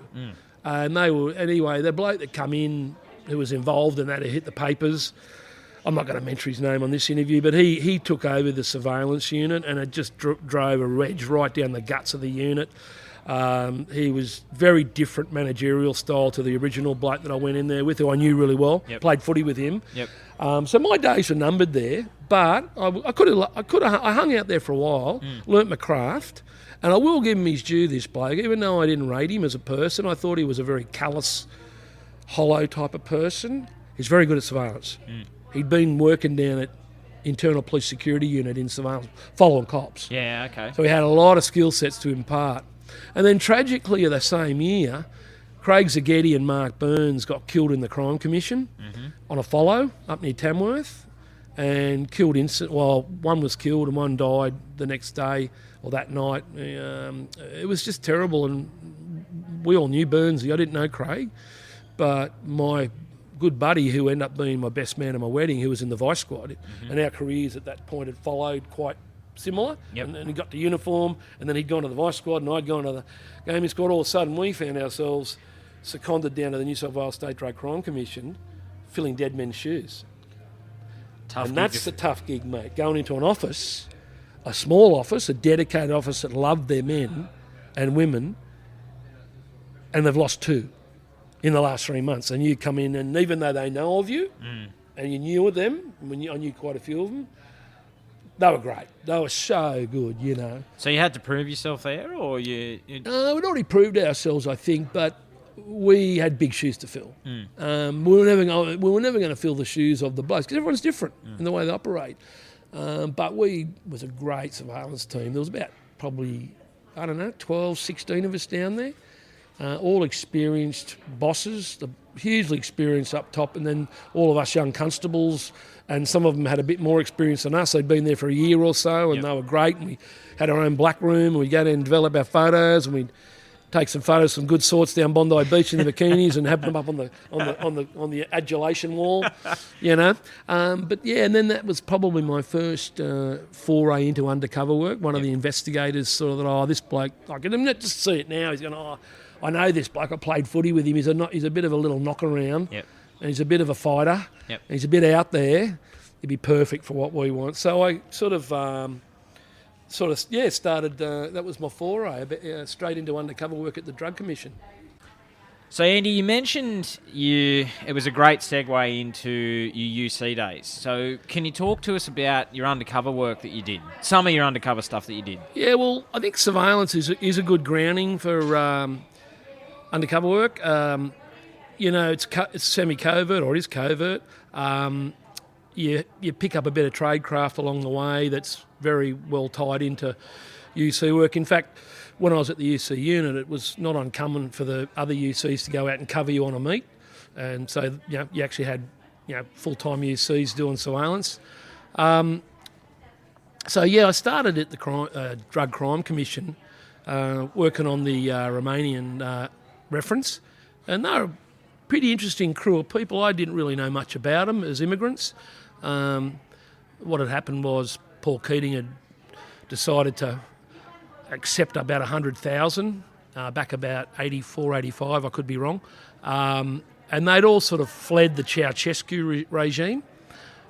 But I don't think they were refugees. I think they were people that were doing badness over in Romania, and Ceausescu wanted to get rid of them. So when Keating said, I'll take them, he was happy to kick them out. I think he died not long after that, Ceausescu. So we had this reference. And what happened was when they first got to Australia, there was a lot of crime popping up, and they were really big on staged motor vehicle accidents. So there was a lot of rorting in the car insurance game. I mean, they were even buying old wrecks. Raise your glasses, podcasters. This episode of True Blue Conversations is brought to you by Wet Canteen Bottling Company, the perfect way to commemorate and celebrate life's most special occasions. Elevate your moments, savour the taste, and make them truly unforgettable with Wet Canteen. Head on over to wetcanteenbottlingco.com.au and use the code TRUEBLUE for your exclusive discount. Now, on with the show. Yeah, so they'd sort of come up and they were getting wrecked cars and creating accident scenes and bunging on injuries and whatnot. So that was first identified by the Australian Bureau of Criminal Intelligence. But also what come along with that was they became the middleman for the triads for the commercial quantities of heroin. They became a trusted provider or trusted supplier on behalf of the Chinese, Malays or the Chinese that were pretty full on into bringing the gear back over in those days down from the Golden Triangle. And I think the reason that the triads liked them is because they kept their gob shut. A lot of them were secret police, so very skilled, great counter-surveillance operators. You had to work hard on them. And they had a little bit of gypsy, some flow in on them too, so they get pretty cold. And we'd lost a couple of informants along the way where I'm sure they did an overdose on heroin, probably hot shots. So the challenge was there, and I was given a task to infiltrate them out around the Fairfield, Cabramatta area, and it was my first gig. And it was a pretty high gig. It wasn't like, oh, Miranda, we're going to send a couple of uniformed cops in a Miranda pub to buy a foil of grass. You're at the State Drug Crime Commission and you're working on major terms of reference. And I was pretty excited. I was a little bit pissed off with the first car they gave me. It was a Datsun 180B. Good old Datsun 180Bs? Yeah. It's a very interesting sort of procedural deficiency there, I think, because they wanted me to infiltrate, and I obviously don't want to go in too high. If you're going in too high, too flash, you're not going to be hanging around the streets. You're going to be sitting at home counting the dollars and scaling up the gear. But I probably should have been put in a little bit better level because I was down amongst the junkies. And being amongst the junkies, you're dealing with a lot of bullshit. You're dealing with people on drugs. Hard to sift through the bullshit too, or sorry, hard to sift through that bullshit, or yeah, because they're all like, if they were informing, like number one is the street bullshit where someone said, oh yeah, Adam Blum's a major dealer, and you go, well, not in our book, he's not, so there was all these perceptions, and then there were situations where if we had an informant who was invariably a junkie. You were dealing with someone who was off with the fairies half the day, uncontactable every second day, a lot of mucking around, a lot of waiting around and chasing. In those days, there was no mobiles, or they'd just come in. I think we had the big Motorola brick. Yeah. Pagers were the go. Yeah. I mean, if you had a pager, man, you were king shit. And if you had an alphanumeric pager, you were top shit. But so I did a lot of waiting around and a lot of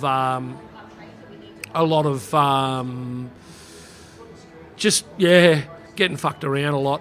So explain to me that, Andy, with the informants wise, if they came to you and said, Andy, we've got this for you, were you a bit suspicious of why they'd come forward? Or? Well, there's a lot of reasons, there's a lot of tradecraft involved with informants, but there's a lot of free and open information out there. But all I can say is informants are driven by motive. There's an old saying, today's informant's tomorrow's target. They're usually on the hook for charges pending. They might be getting square with someone or cutting the competition out. Yeah. So there's you've got to sift through that, and that's where a skilled investigator. I didn't roll informants when I was undercover. They were given to me. The investigators would grab them, or someone from, say, a crime squad, say at Flemington, or South Region would say, hey, we got this informant. He's with the Romanians. They were sort of not duty bound, but they had an obligation to ring us and give the informant to us. And there's a whole story I could talk about territorially possessing your informants. And if they're really good, no one wants to let them go because they make you look good. So the investigators would debrief the informant at length, find out what motivated him or her, what their capability was, even to the point where in the DEA, when I was there would be a decision, and part of the debriefing would be whether that person is fit and proper to actually work with a UC. Yeah. Maybe they're not. We're not going to waste our time, or it could be a give up the UC on the side, or we're just not going to waste those resources. So I got given a couple of shit bags. I'll never forgive the old Sarge for that. But you've got to cut your teeth. And don't forget, I hadn't done the course. So I was tipped into some pretty serious undercover work with no training. Yeah, right. Sink or swim. And it's a fucking good course, and it's a hard course, and there's a lot in it to know. You know, I didn't even know how to do an undercover running sheet. I had to be taught how to do a running sheet for my contacts with the informants or the crooks, because those running sheets form the basis of your statement for when it gets to court. So you might have, you know, atypically at that level, you might have, if you weren't wearing a wire, your running sheets would be contemporaneous notes to the best of your ability, or you jotted it down straight after the meeting on bits of paper, put them in a running sheet, and then come arrest or court time, the Crown or the DPP asks for your statement, you've got to condense and consolidate all those running sheets into a statement, and it wasn't uncommon on big jobs with long, like say 6 months with the crook, is to maybe have a 25-page statement with everything in it. Yeah. And you had to learn that. Yep. You had to know that statement. And to explain the process, Andy, so I'm guessing like when you do the bust, you got to go to court, and what's that like? Like the giving evidence, and you have to know your brief and all that. Oh yeah, you got to know. Well, you know your brief, mate, because you're right in the guts of it. You're not like a peripheral detective who's been pulled in on the interview process, or someone who's on the. You're right amongst the crooks, so you know everyone who's everyone. Yeah. You know his missus, you know his kids, you know his mates, and you can actually verify a lot of stuff for the investigators. Now, someone often asks me, what's it like being an undercover cop? And the best description I can give is like being strapped to the front of a runaway steam train.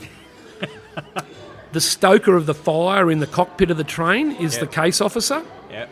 The driver is the chief, your youth undercover supervisor. Yep. And all the carriages are full of all the resources needed, surveillance teams, tactical teams, air wing, analytical stuff, you name it. So the whole train, and you're on the front, and you're just going roaring down the line. And there is a lot of pressure on you by the investigators. They either want to wind it up and move on to the next job, or they want you to get more out of the people, and sometimes you can't, sometimes you can. Depends how much money you want to spend. It's all about money. And you got to maintain your cover too, don't you? You're maintaining your cover all along. I mean, you know, a lot of the UCs, like in the movies, you'll see, you know, the UC's got one job. It wasn't uncommon for the full-time UCs to have 3 or 4 briefs going at once. So I'm seeing Adam Bloom at Gomie Pub for a cocaine job, and then I'm seeing Fred Nurk on the Northern Beaches tomorrow for a big pill job, and then I'm in a flannelette shirt out at Penrith dealing with the Finks for a speed lab. Yeah. So, different names, different IDs. Yeah, far out. Different everything. And keeping all your... Keeping your shit together. Yeah. And I used to sometimes, I mean, I think on more than one occasion I got a bit confused in the later parts. You had four wallets at home with 4 different IDs, 2 or 3 different firearms, and if you needed a different car, you needed a different car. And you know, so that wasn't uncommon. Yep. But at the Drug Crime Commission, look, I definitely learnt the hard way. First big undercover job was an ounce of heroin off this Romanian and his girlfriend. It went for hours. It was a shit fight. It turned up late night down Centennial Park. She ended up, when the boys raided the car and I got arrested, she grabbed the ounce out of her boyfriend's hand and put it straight up her vagina. So we couldn't find the ounce until we got her back to the interview room, and she was stressing about it leaking inside her. Yeah, right. She fessed up to the policewoman. So, you know, watching plenty of junkies shoot up along the way, dealing with the Romanians. Got given up on a job one time by a cop who's no longer with us. Pretty sure he gave me up because everything just gelled, but... I was going to ask you that. Did you ever have that close Only call once. of... Only once. Never forgotten because I knew the bloke. But he had an addiction, and that overrided his loyalty. And then they decided to consolidate all the drug enforcement groups in New South Wales. They had the state drug group, they had the Commonwealth State Joint Drug Task Force, and the New South Wales State Drug Commission. All costing the taxpayer a mozza. So they said, that's it. We're setting up the DEA.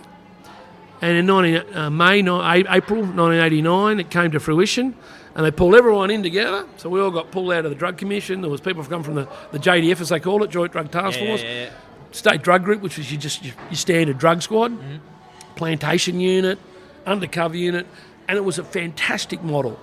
Like, it was just awesome. There was dedicated task forces for each different drug. Yep. There was the dedicated support unit that went, sort of tactically backed everyone. There was the undercover unit. And I'd gone across to Task Force 3. I was there for a little while, and I got approached by the commander of the undercover unit, who was a good bloke, and he said to me, look, we want you. We've heard what you did down the Drug Commission as a young bloke.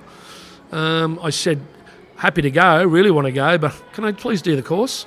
Because I need to know the back shit, the admin and how to, So I was straight on the next course, number 2, course number 2, which in those days was called the Drug Special Forces Education Program. And it was a great course. Did it with some great people and learned a lot. Learned a lot about legislation, about, the stuff you needed to get a conviction, and also how to survive out in the street. And I'd already started learning about my weights and prices and drug pricing. You'd learn that on the street real easy. Yep. Away I went at the undercover unit. I loved it there. Because what year were we talking here? 1990. Yep. Yeah, 1990, end of 1989. And I guess then, by that time, I had a kid, and I had a new kid on the way, and I thought, I probably really need to change. I knew it wasn't, I was doing a lot for myself. Those jobs can be very intoxicating and very exotic. Probably one of the most exotic jobs you'll ever do. Yeah. It's well, you got your life in your hands, mate. Literally. Yeah, but you master your own destiny too, to a degree. But if you've got a family, you've got to start thinking about them. And I semi-thought about them. I thought, maybe I should do something else. And there had been some sort of, not confirmed, but there'd been some sort of undertones of a threat by the Romanians. I had a big trial ahead of me. It was a big one. It went for ages. And one of the Flemington detectives grabbed an informant out there, and they said, there's some undercover bloke named Matt. They're out for him. They want to get him. And I don't really take it that serious, but the bosses did. And so we sort of agreed to go to the country. Spoke to my wife. She wasn't happy because she had a really good job with an airline, but we ended up getting a transfer with the airline. They were really good about that. And we ended up in Canberra. And I ended up at Monero, Queanbeyan Detectives, actually. Yeah. So I turned up the first day, country policing, walked in this big office, long hair, goatee, Hugo Boss suit on, looking as flash as a rat with a gold tooth, and went into the boss's office, and he looked up at me, and he just looked at me really weird, and he gave me $50 or whatever it was. I said, what's that for? He goes, for a fucking haircut and a shave. And get some R.M. Williams while you're at it, mate. You're not in the drug squad now. Very down to earth. Yep. Brought me down a few pegs. Yep. And so I started off in plain clothes there. And I think one of the things when you go into covert work, undesignated, you're not a detective, you're behind the 8 ball. So you go in there as a young constable, all of a sudden, you're dealing with heaps of detectives and you're involved in big briefs, but you haven't had that formalised training. And so I thought, man, I've got to get designated. And that was probably another driver too, with wanting to go somewhere else, get my detectives, then I could go back and do it if I wanted to. Had that bit of paper, like your trade papers. It's your trade. Yeah, that's right. It's like doing your trade without a trade papers. Yeah. So I went and did the D's course in 1990. What was that like for you? Yeah, hard. Yeah. Hard, but I liked it. I went up there with no major aspirations other than finishing and completing it. I thought I didn't want to come last, and I knew I wasn't going to come first, and I came 15th out of 30th. Bang in the middle. Bang in the middle. Perfect. Mate. Yeah, and I met some great mates there too, and that was when we were talking about before. Yeah. You had detectives from Mount Druitt versus detectives at Rose Bay. Yep, you met them all. Yep. And it was a hard course. It still is a hard course, and it's still a very well-regarded piece of paper. What are the steps involved? Because I know they're different in state to state. So, okay, so Andy, what's the process? In the old days, just prior to me doing it, Had I done it a year or two before, you would go to a detective's office on the A list. Mm-hmm. So the A list is like a reserve list. You would be basically a junior plainclothes constable. Yep. And whilst you're doing that and gaining your experience in the detective's office, you'd apply to do the PCI course, Potential Crime Investigators course. Yeah, okay. Like the preliminary. Yep. Like going into initial training in uniform. Yep. You'd do that, pretty hard course, a lot of expectations, and then the detective's course after that was polishing school. Go back out for however long, come back in, do your D's course, get your bit of paper. Yep. I'm a detective. Does your badge change as well? It does now, I believe. I Yeah, think they've okay. gone a gold badge, Yeah. or they've even got detective on it now, Yeah, which is okay. really cool. Yeah. I mean, it's elitist, I know, but fuck it. You know, well, you do the hard yards. Yeah, 100%. You know, you're doing an extra 3 or 4 years of training on top of being in uniform, but it shouldn't be too too elitist. But I'd come in during a reform, so I had to do the investigators course, which was open to everyone, which I thought was a good idea, actually. Yep. So it was, instead of the PCI course, they got rid of that. And uniform cops, like anti-theft cops, Yep. so dealing with crooks, didn't know how to do a record of interview, put a brief together, they're allowed to do the investigators course too. So you get on that, you're on assessments for 12 months, Yep. you do it all. I did it through the DEA, Yep. so I had already had a lot of briefs. I didn't have to worry. I just put them in as samples. Yeah. And then when I did my D's course down at Queenbound, it was a finish because I was able to produce frauds and sexual assaults and all the general detective stuff that I couldn't get in the covert world. Yeah. So then I stayed in the detective's office for another, 6, 12 months. And the drug unit was just down the hall. And they are good people. I thought the unit probably could have been better utilised. We had 40,000 square kilometres, Eden Monero. Jesus. So Bateman's Bay to the border. Jesus. Over the border along the Snowy Mountains to Tumbarumba, back up the back of the ACT and back round to Queanbeyan.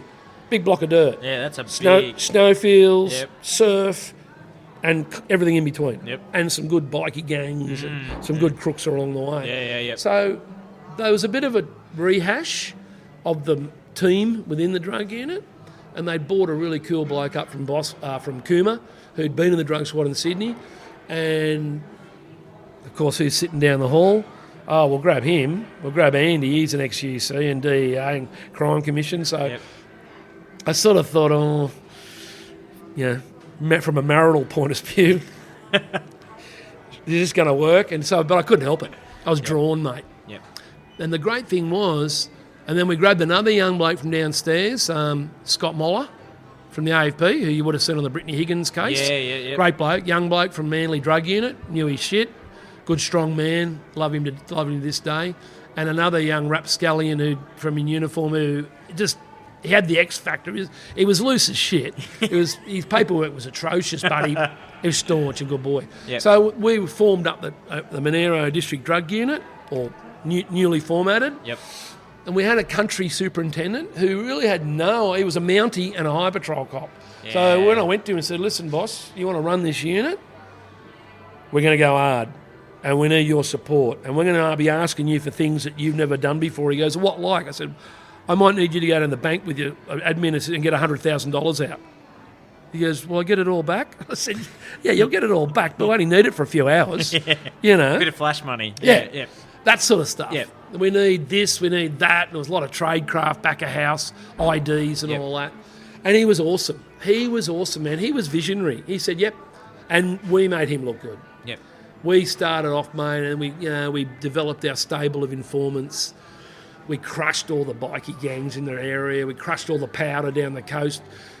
Big crops. I think the beauty of it was we were all ex-SWAS, or we were all SWAS. Yep. Well, we're going to talk about that. Yeah, So, we were all detectives, and we'd all been involved in UC jobs. I was a UC. I think Scotty had done some. We put Bruce on the course. Robbo had supervised UC jobs back up here in the 80s. Yep. So we were multi-skilled operators, 4 of us, and we could go out and we could crack a door with shotties, or we could do a buy in a pub, or we could do surveillance in the bush cammed up. Yep. It was just this really cool mix. And I think at one stage there, with it, I am going to blow our trumpet. I think we had the highest seizures in New South Wales of any regional drug unit. I think we even beat the major crime squad drug unit, which was 30 blokes, and there was four of us. Four of you. So whenever we wanted a job done, our credibility was sky high. If we had a job on and we needed numbers, we could pick up the DEA or pick up the crime squad and say, we need surveillance, we need air wing, we need blah, blah, blah, blah. Yep, no worries, guys. We know what you guys got. You guys will work it. And so that's probably where the ego started cracking in a bit. And by that time, I'd started guest lecturing on the undercover course. I'd been down a couple other interstate police courses, undercover courses as a guest lecturer. And, you can be careful you don't start believing in your own press. Yep.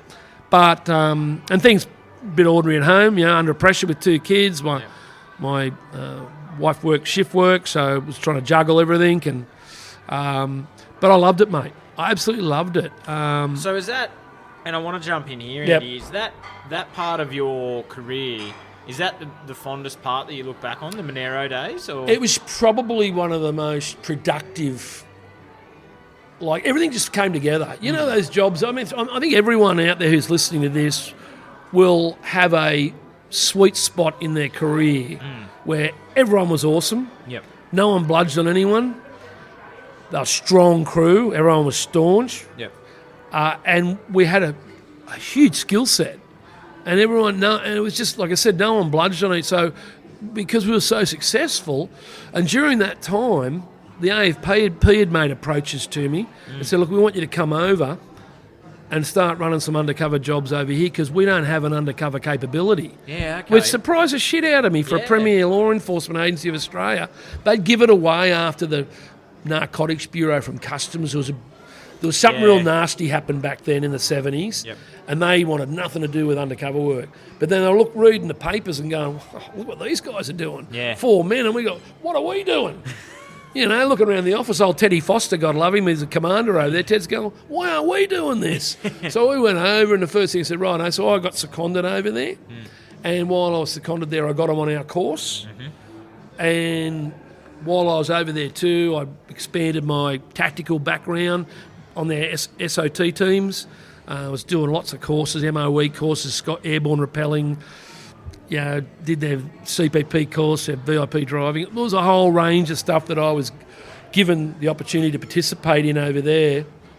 I did some jobs, and in return, we would actually make jobs happen over there. Am I allowed to say that? We'd make jobs happen in another jurisdiction to give them the kudos, to give them leverage to the politicians, to give them the ability to set up their own undercover unit. Yeah, okay. That's pretty much how it happened. Yeah, right. And it was so they were crazy heady days. I mean, I'd be on the range at Western with the AFP on CQB one day, and then the next day I'd be doing a buy down Bateman's Bay, and the next day that I'd be cammed up in the Snowy Mountains sitting off a speed lab or a crop. So it was just insane time. I think too, and looking at that time, mate, when you joined the police, you were probably pinching yourself going, am I getting paid to do this? Getting paid to do it, and overtime and TA, travelling allowance and all that. But it was just wonderful, mate. And those friendships exist to this day, from particularly like the UC unit. I actually think I got better as a UC later. I started off a bit higgledy-piggledy, not real... Well, you got to learn your craft. Yeah, and, I did some good jobs there, but it was down there and it was probably informant based. I don't have any, people don't want to have too many airs and graces. You know what makes a good UC?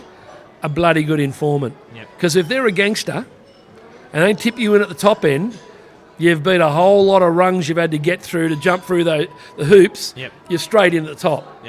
And I can know some very good UCs who have struggled through that, and I know UCs who are very good too, that walked straight in top level and bought 2 kilos off the triads, which you'd probably never get in your lifetime.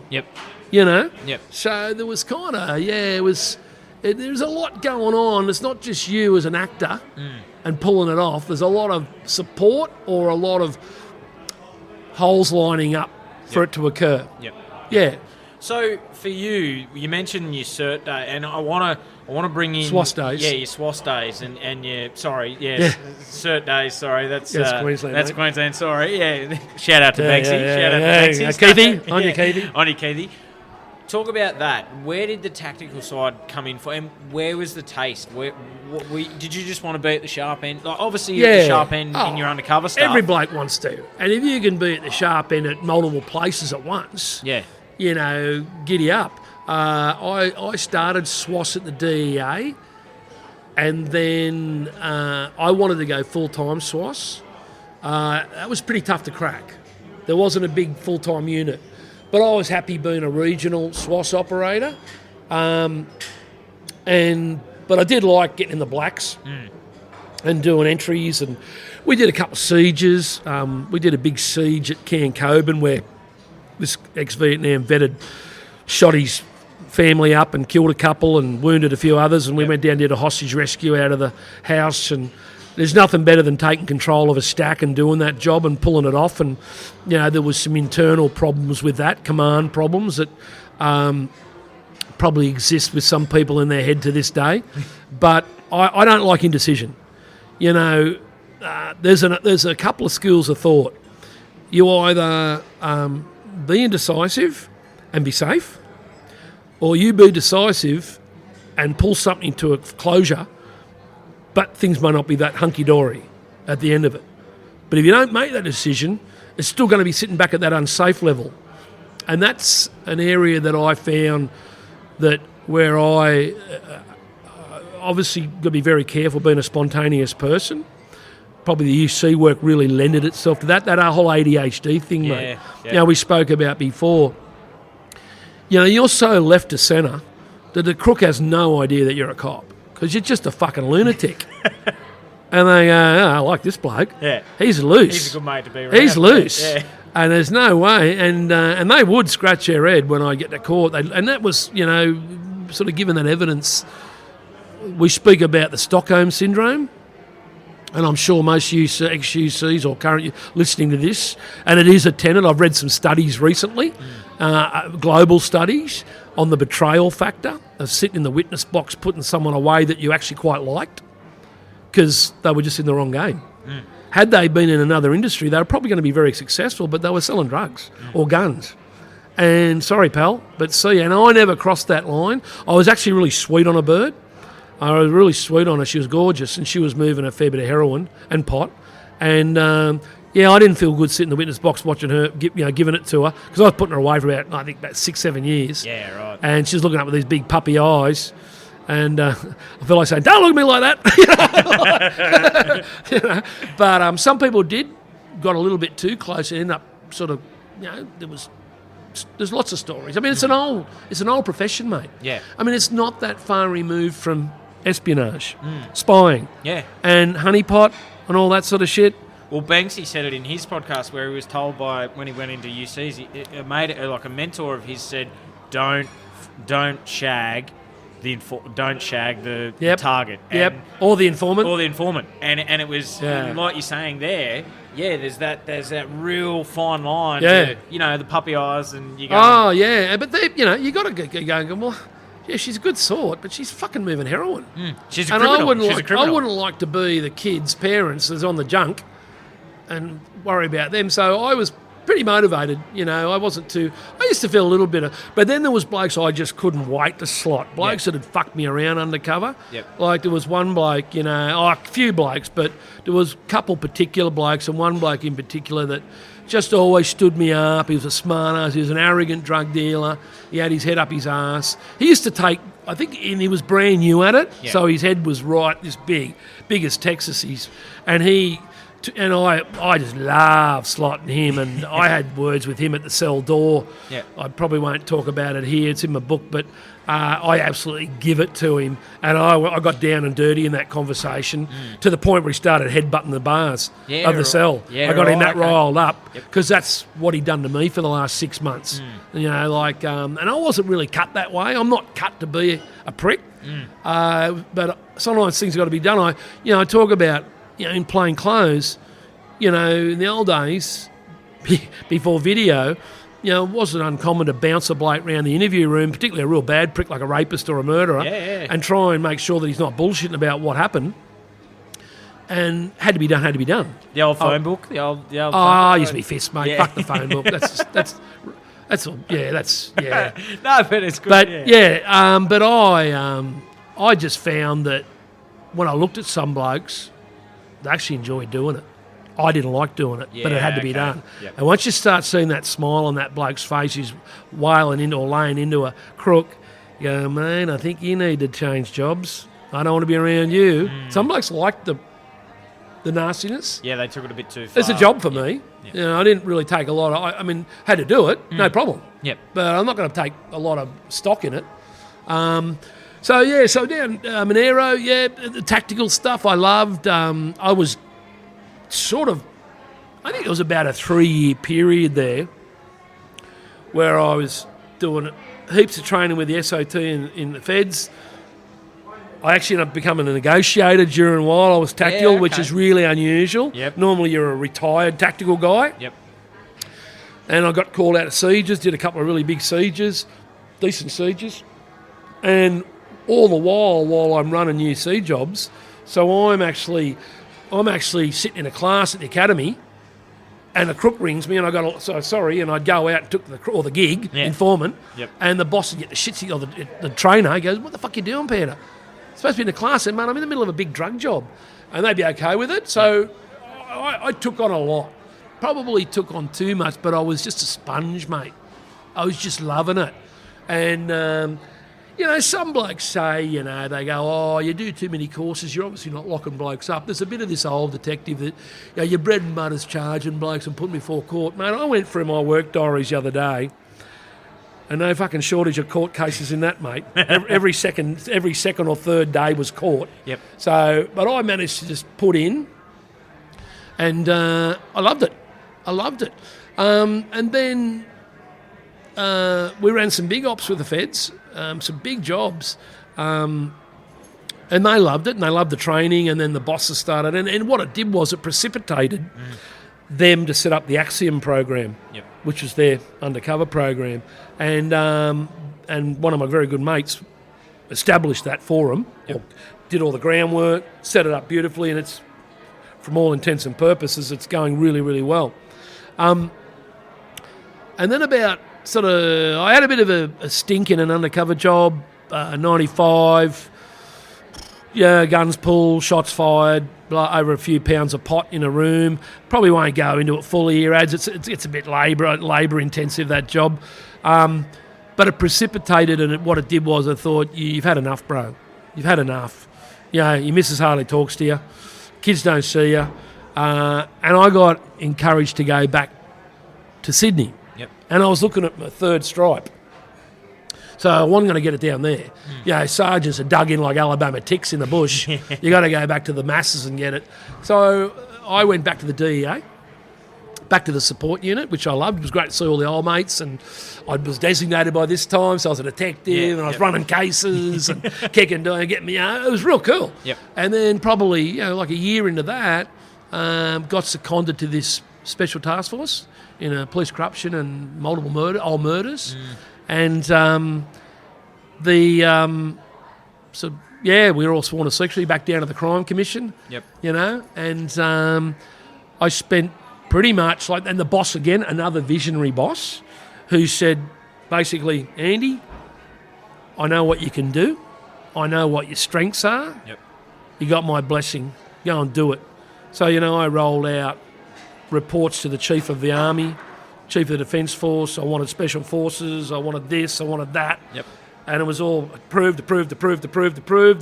And I ran my own private war up at Port Macquarie on all these old murders and drug dealers and corrupt cops. Not too many. They were already done and dusted. We didn't have to work on them. They'd already fucked themselves up and we solved a lot of murders. Not all the ones we wanted, but I just ran Panda's private war, mate. Using one commando company, and we had some great stories. I can't tell you a lot about them. I'd like to.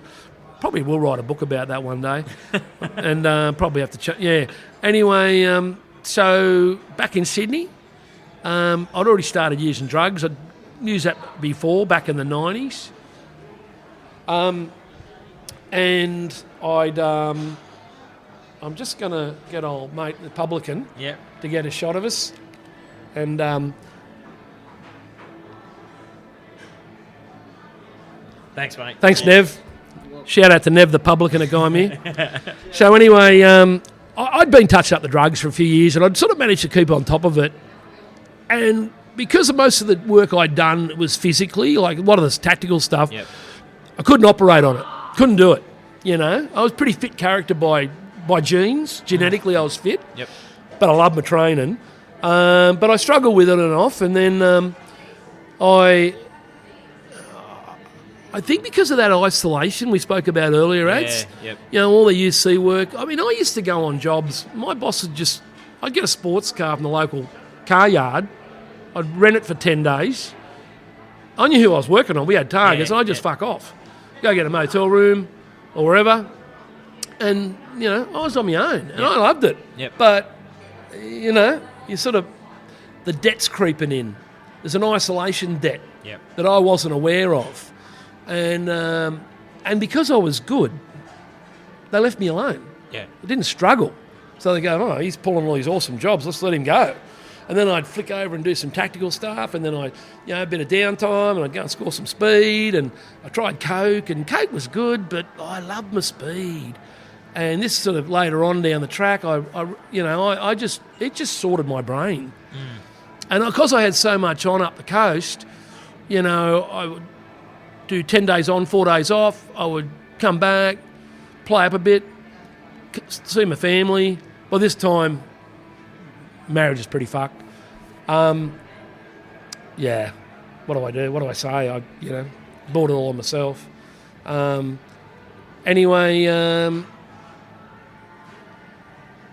I started hitting the wall, and I think it was all a culmination of all the PDS from all the undercover work and just everything, really. Fuck, it was a busy career, man. Yeah. I crammed a lot in, and there was lots of drama. 22 years. Losing mate. Yeah, I lost 20 plus mates in 21 years. I lost more than a mate a year. I'm not talking about cops I didn't know. I'm talking about cops I knew. Blokes I'd worked with and birds I'd worked with.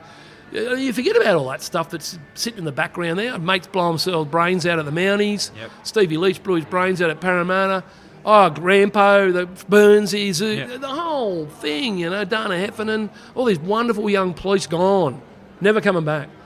But anyway. Makes you respect life, doesn't it? Oh, yeah, but I probably still a bit ambivalent towards it in those days. Not ambivalent, but, blasé towards it. Yeah. But then, I started really struggling, and my marriage, I was so keen to get it back, and I was trying to find a uniform job on the coast, and I nearly had one, mate, and actually it sparked up our relationship.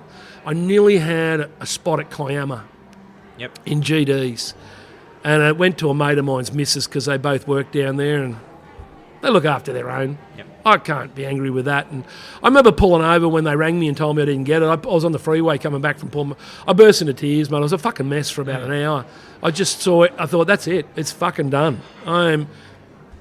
Life as I know it is. So when I went to the boss at Task Force END, that was the name of the task force, and I said, look, boss, I've got to get out.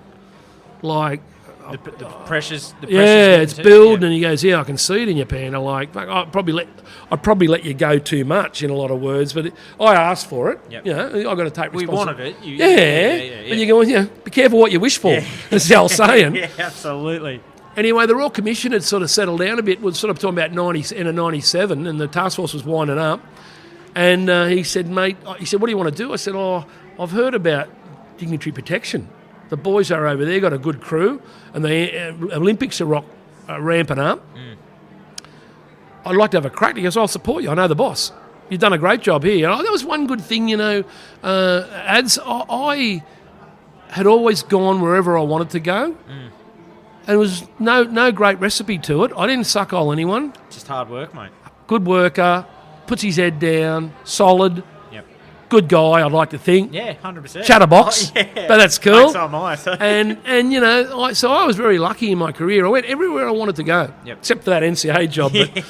But anyway. So I went over to what was called they changed it from Special Branch to the Protective Security Group. Yep.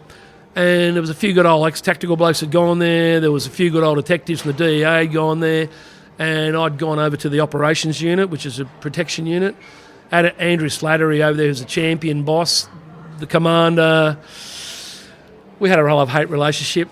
Most do. do. She'd been in internal affairs for a lot of years, mate. She was a good scout back in the day, but I think she was a bit paranoid about detectives. She had been a bit jaded. She'd been down there too long at the toe cutters, and I think she thought everyone was bad, and they weren't.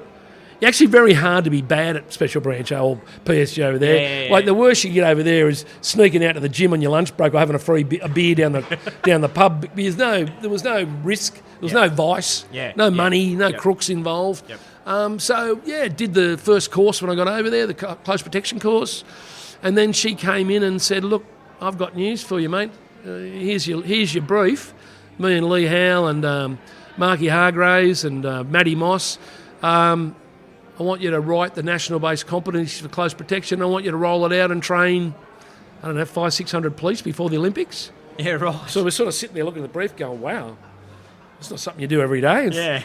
Are we skilled to do this? But we all had a crack, and we all put it together, and it turned out great. We rolled out the training, and by that time, I'd really hit the wall. I dropped about 20 kilos.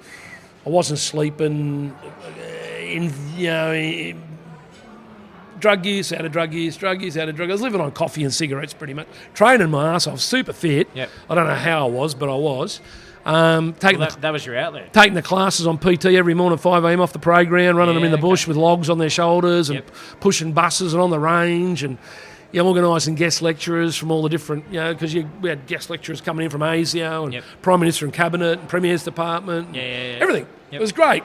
And, people in that course were coming up to me as recently as now saying, "Panda, life-changing course. Best course I've ever done in my life." Yeah, wow. That's a pretty good knock on us and what we did. Well, it's a good compliment to you, mate. It was a good compliment to them, but too for taking it on and playing in the true spirit. We had hiccups out there. We stayed at Holsworthy pretty much for 2 years. But during that 2 years, I hit the wall. PTSD got the best of me. I went off crook long term. I got asked to come back as a non-operational police officer, and I was a heavy drug user at the time, out partying, trying to be a tough guy, and I wasn't cut out to be that. I tested positive. When I went back to the Mounties at the end of my career. Yeah, right. Because they offered me places to go. Yeah. Non-operational, I had why I didn't pick the water police. What was I thinking? There was a spot at San Susie. So I wanted to go back to my roots. I went back to the Mounties and I was flying high every day. Like, I was doing lines in the car before I went to work. Yeah. Can't blame them, I would have been just a fuckwit. And the young ones in there give me up. They said it was random drug testing, but it was targeted. And I walked out of there with tears rolling down my eyes, never to go back again, never to be a policeman again. I was fucked. And what I was fronting then was a Commissioner's 181D. No confidence motion. Yeah, right. Show cause why you shouldn't be sacked, because I was still in the job, on long-term sick. Yeah. Which means there was going to be no super, no pension, no nothing. Yeah, fuck. And they gave me a drug and alcohol counsellor, and to this day, the whole thing went away. Black hole. No action. Nothing. I was allowed to get a medical discharge honourably. I kind of think someone was looking after me up there and saying, you know what, he fucked up at the end, but he did a lot of fucking good work and he's a good bloke. Yeah. I think I was looked at it a little bit tragically by some people. And I was a tragic. But you can't wallow in that for very long. Well, mate, you'd given 22 years of your life to a job that you love. Pointy end too, mate. And there was no admin. No, that's what I mean, mate. Like so I get it, mate, and I understand. Yeah. And there's a really good point you touch on, Andy, is that you've got, mate, the cost. We don't count the cost of how many other police were in similar positions to you that exited the job in a really bad way. Yeah. That it was a job that caused them to have those problems. You know? Oh, mate, particularly in the undercover unit, Like, not so much nowadays. They've got a lot of shit together. They've got their shit together with, just monitoring everyone really smartly and creating a really positive workplace health and safety environment. I hate using that, but I'm a safety guy now, so I use it. But back in our day, man, the casualty rate when I got there before me, some of these burnouts that are no longer with us, and some of them are just drug fuck living in a country town, hand to mouth. Pretty sad, I think at one stage there they did a survey at the UCs and there'd been something like a 67% casualty rate in the unit of people going out medically discharged with PTSD from undercover work. Mate, if you had a company and that was happening, they shut you down tomorrow, work cover. 100% they would. But you know what, in fairness to the organisation, and it took me a long while to get over it and stop blaming them. I wrote the cops off, mate, when I got out because my missus had left me. I'd lost my house, I'd lost my kids, I'd lost my job, I'd lost everything. I'd lost my identity, I'd lost my credibility, I'd lost my reputation. Mate, there wasn't much fucking left of Andy, I'll tell you. Yep. But a lot of that self-inflicted, but a lot of it where people didn't know how to deal with you. And also I think when I went and got the ADHD tests at 42 years of age, that was like an extra nail in the coffin but I didn't want to hang on it. Like, we can't play the victim forever. Even mate. now, mate, I don't even like. But it's got to be taken on board because it's contextualised all through my life. Yep. But it's not something I lose sleep over. No. But I did for a while. But I didn't blame. I didn't go out there going, "Oh, woe is me, I got a drug problem because I'm ADHD." Yep. Like I saw a couple of footballers back in the day use. Well, some do. Well, look at it now, mate. I've never ever, except for these interviews, spoken about it to people other than say, "Yeah, I got it," and I kind of get why I was a fucking ratbag. Yeah. Yeah. And that's nothing wrong with that. Well, what pisses me off, it's a good point you touch on, is, where some guys will say now, like they're sporting stars, they've got ADHD or ADD, and they go, and they'll assault a woman or something and go, "Oh, was ADHD?" You no, know piss what? off, dickhead. I know you. And that's an insult to other ADHD who do the right thing. 100% it is. I've always been respectful to women, mate. Yep. I've always been respectful to people. Yep. And I've never used that. Your moral compass 100%. does not get 100%. influenced by ADHD. And I hate that bullshit. It makes you take risks. Yeah, it does. Which does come out of the little moral compass a little bit. Yep. But you're doing it for the greater good of things, not for the greater bad. No, that's right. Mind you, I have met a couple of blokes who've got it, Yeah. who are bad guys. And someone once said to me, should the cops take ADHD people in? I'm not sure. Well, If I was a military commander, I'd want a company of ADHD men in battle because they'd be killers, but geez, there'd probably be some casualties after that. I think, and it's a good point, another good point you touch on is, mate, I think you were so successful because, it was part of it was part of your personality. Yep. And it helped you in your career. So, where you say maybe not, mate, but You get a lot of detractors too with that, mate. Like a lot of people say, Panda's a fucking lunatic. He's got a nuclear reactor up his ass, and I can't tell whether he's on drugs or not, and you can't. No. I mean, in fact, probably, as you would know, and anyone listening is, actually, if you took a line of speed, I'd probably be as calm as fuck now. Yep. Whereas clean, off drugs, you're bouncing off the walls. Yep. But as you get a bit older, your maturity tends to kick in a little bit, and because you've got responsibilities with women, wives, kids, work. You learn to cope with it, don't you?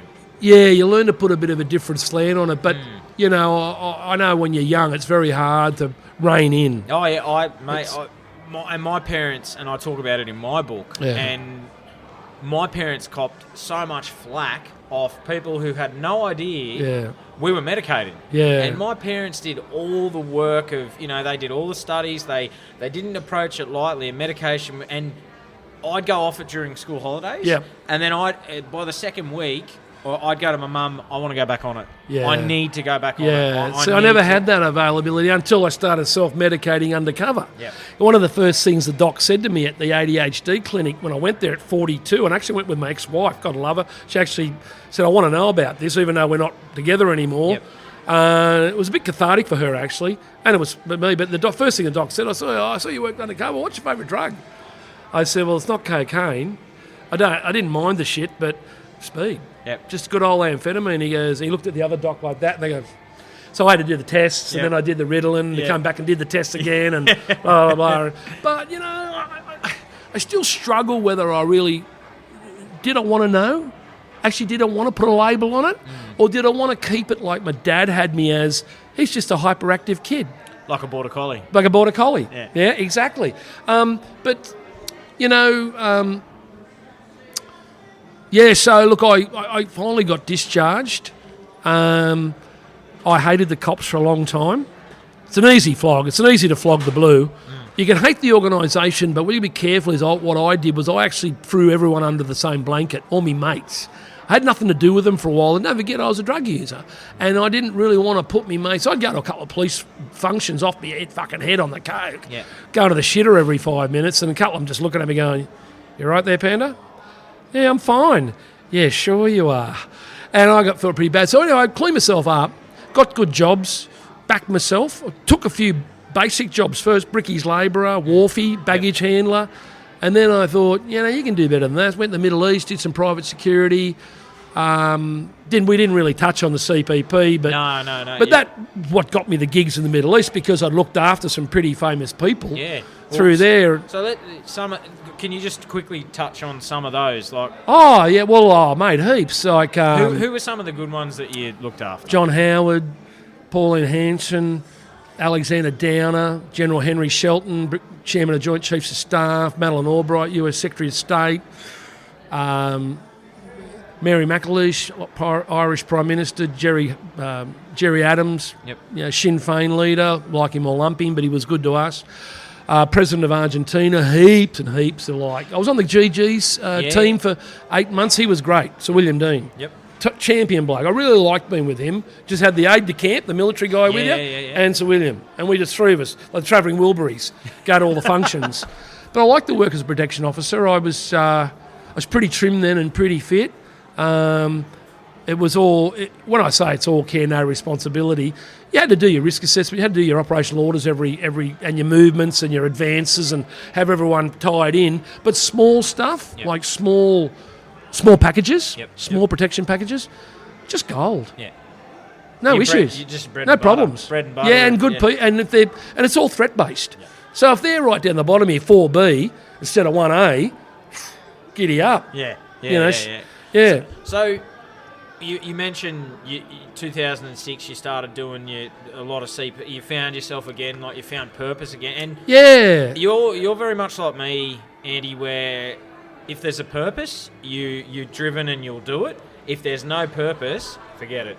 Is that similar? Yeah, I guess it's purpose, but it's probably mixed in with I didn't get a chance to fulfil everything in the cops. I'm going to go out and do the best I can like it in the private world. Yep. I know there's a lot of cops have done that. I've got quite a few friends that got out under very shitty conditions. They shouldn't have been got out. They were treated poorly by the cops. Yep.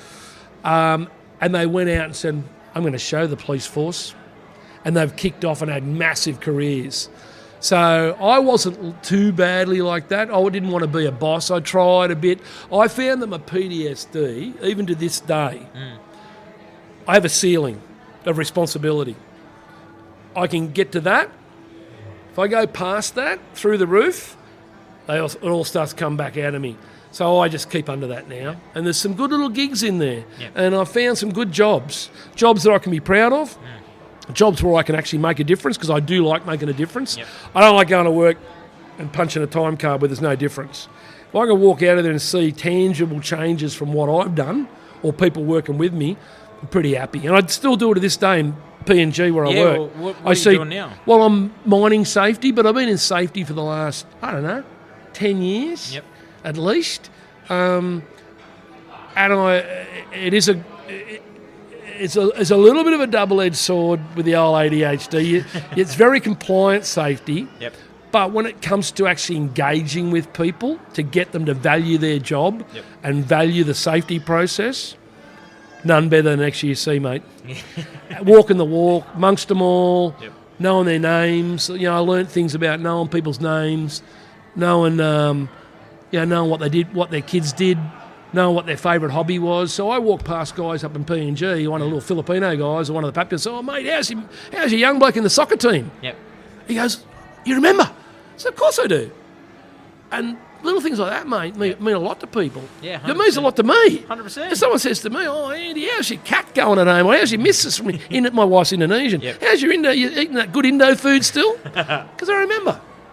So, everyone, you have these kind of connections that you build. And I love what I do now. And, it does definitely, the cops bills, it does, apart from the damage it does to you, it does build a certain amount of mental discipline. Yep. And once you find it again, through after all the bad times, again, I go to the ceiling. I know what because I took some big jobs and I just was crumbling on the drugs, crumbling on the grog, crumbling the PDS, and I had to go and resign. I resigned from a blue chip company as a senior manager. Yeah, okay. And when I told them, this is quite interesting, I told them that all my PTSD was coming up to the surface. And they go, "What PTSD?" I said, "I got discharged from the cops with issues." But that wasn't in your contract. I said, "You never asked me." What they'd done was they'd made a huge faux pas. They'd forgot to cut and paste the medical into my contract, which is an automatic in most jobs. Yep. And it had to go to the board. It went to the board of this company, big company, I won't tell you that. Yeah. And I said, "I need to go backwards, downwardly mobile." And they don't do that in that company. They said, "Nah." So I went and saw I was pretty fucked up at the time. I was really stressing over it. And I said, "Look, I love this company, but I put my hand up for a job that I thought I was capable of. I'm not. The baggage that I bring with me isn't allowing me to make that. I'll go back to the level that I was on before." And they go, "We don't do that here, mate." Paid me out. Not much, but month's pay or something. Yeah. But I took it. It's all a learning curve. I'm not one of these guys. See, in the cops, a lot of cops have sued. They've sued the department litigiously. Lack of duty of care. Yep. Civil claim. Yep. And I could have done that. I had problems. A lot of my mates did. And a lot got up. Some lost, don't forget, but. And the bill is pretty stiff. And there's one particular. So. They don't miss you, mate. When you've come at them like that, if you lose, they come back at you 100%. And I didn't want to do it, mate. I'd got pensioned out. I had a nice little pension. I was redesigning my life. I re-qualified. Went and did some qualifications in safety and risk management. They're going, "You should sue, Panda. I mean, you more than anyone out of all of us. You're the guru." I said, nah, mate. Bird in the hand's worth two in the bush. Yep. And some of those people to this day who are great people, I love them to death, but they're still driven with bitterness and they've got 1 million zeros on the end of their bank account. So how much do you want? Or what do you want out of life? Well, mate, at some point you got to let it go. Yeah, and I have let it go. And I miss the boys, mate. I love going to the cop drinks. Yep. Occasionally I go to see the boys. They'll still think I'm a lunatic.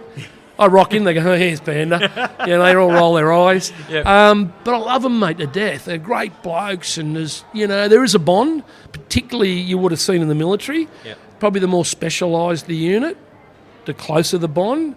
UCs, But, mate, tactical. I think it's the same for any first responder. You become attached to that. That's who you are. That's your family, mate. You leave. You're not ex. You'll always be. Yeah, not amongst amongst your mates. You're not an ex. But the department could probably use this. But I get on pretty good with the department. The department and I have a pretty good understanding at the moment. Yeah. And I really rate. I rate Karen, Commissioner Webb. She's lovely. There's a couple of good people under her. I'm currently researching some stuff, and I've made some overtures to them to get some stuff off them. They haven't said no yet, and I'm pretty happy about that because I'm not asking the world, just asking some little things that will really help me out. Yep. So you've just got to stop blaming other people. Unless someone shoots you, and you're going to blame him for shooting you in the guts. You probably contributed it to it. I mean, it's a bit like, I know one particular very well-known ex-UC. There's a lot of very famous people who have become very famous people who are ex-UC. Some of them are high-profile Australians right as we speak sitting on Royal Commissions and all sorts of stuff. Yep. And we were always told as UCs, because you know what UCs means amongst the detectives? Useless cunts. That was an acronym for us. They thought it was a burnout job. Yep. A lot of detectives would come up to you and go, actually, Panda, I can't do what you do. It's awesome what you guys do, but I'm happy for you to do it. Yep. Other blokes go, they're all just fucking burnouts. They're fucking long-haired hippies. They'll go to smoke fucking weed down their private little unit, you know. And a lot of them said, it's career limiting. You'll never amount to anything going down that unit, Panda. And I can rattle off 10 champions that have done really, really well out of just my generation. Yep. So that's bullshit, that statement. But the bond's tight, mate. I think the closer you get to death, that's where the bond becomes tighter. The closer the job takes you to that end game of being killed, like soldiers, the more chance you're going to be. I can guarantee you, if you went to headquarters and spoke to half a dozen pen pushers at admin at the policy unit, or you went to a back-end unit in the army where they're, you know, signing off on shoes and laces, they wouldn't give a fuck about each other.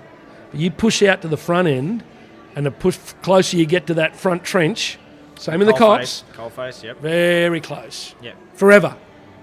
Even if you have fallouts, you'll still respect them.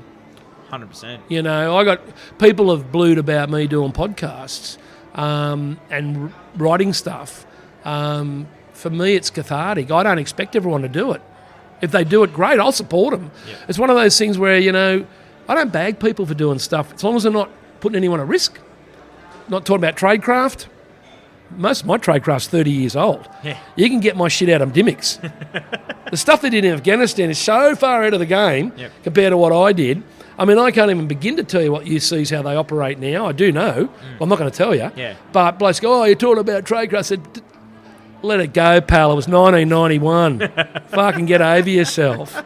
You know? Yeah. And I don't talk about badness, and we could talk about that, but that takes us down another rabbit hole, and what's the point? Yeah. You know, I just worked with some fantastic people, and it's a career that took me a long time to be proud of.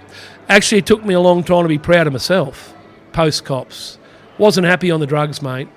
I didn't like looking at myself in the mirror. My kids, I got kids that don't like me over that. I can attest, and I'll agree with you, mate. I told you off air of my and some of the shit you can never get back. No. You know, so if I could be any advice to anyone listening to this, be very careful what you do, because there's a lot of little people watching you, i.e. your kids.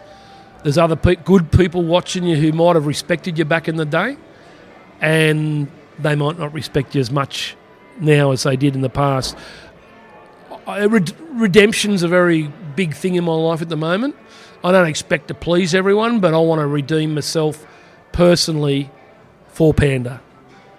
Well, I want to ask you this, and you touched on it, and knowing what you know now and everything you've been through, what advice would you give to your 18-year-old self, and would he listen?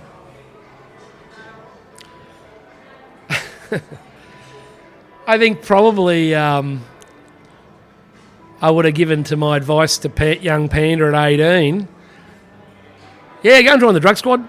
Go and join SWAS. Do everything. And perhaps if, you know, I don't know. I don't know, man. It's always good to look back retrospectively. That's always the killer in these conversations, because you're thinking back as an old man. I've been out now longer than I was in, Eds. Yeah, Just. Yep. Yeah, 22 years out, 21 years in. There's a lot of time to reflect, but I don't think I would have listened, mate. I mean, I was 20, finishing my apprenticeship at Qantas. I had a dream gig. I could have stayed at Qantas and had a dream trade on a massive superannuation plan and retired like a lot of my mates are now. Big homes around the Shire.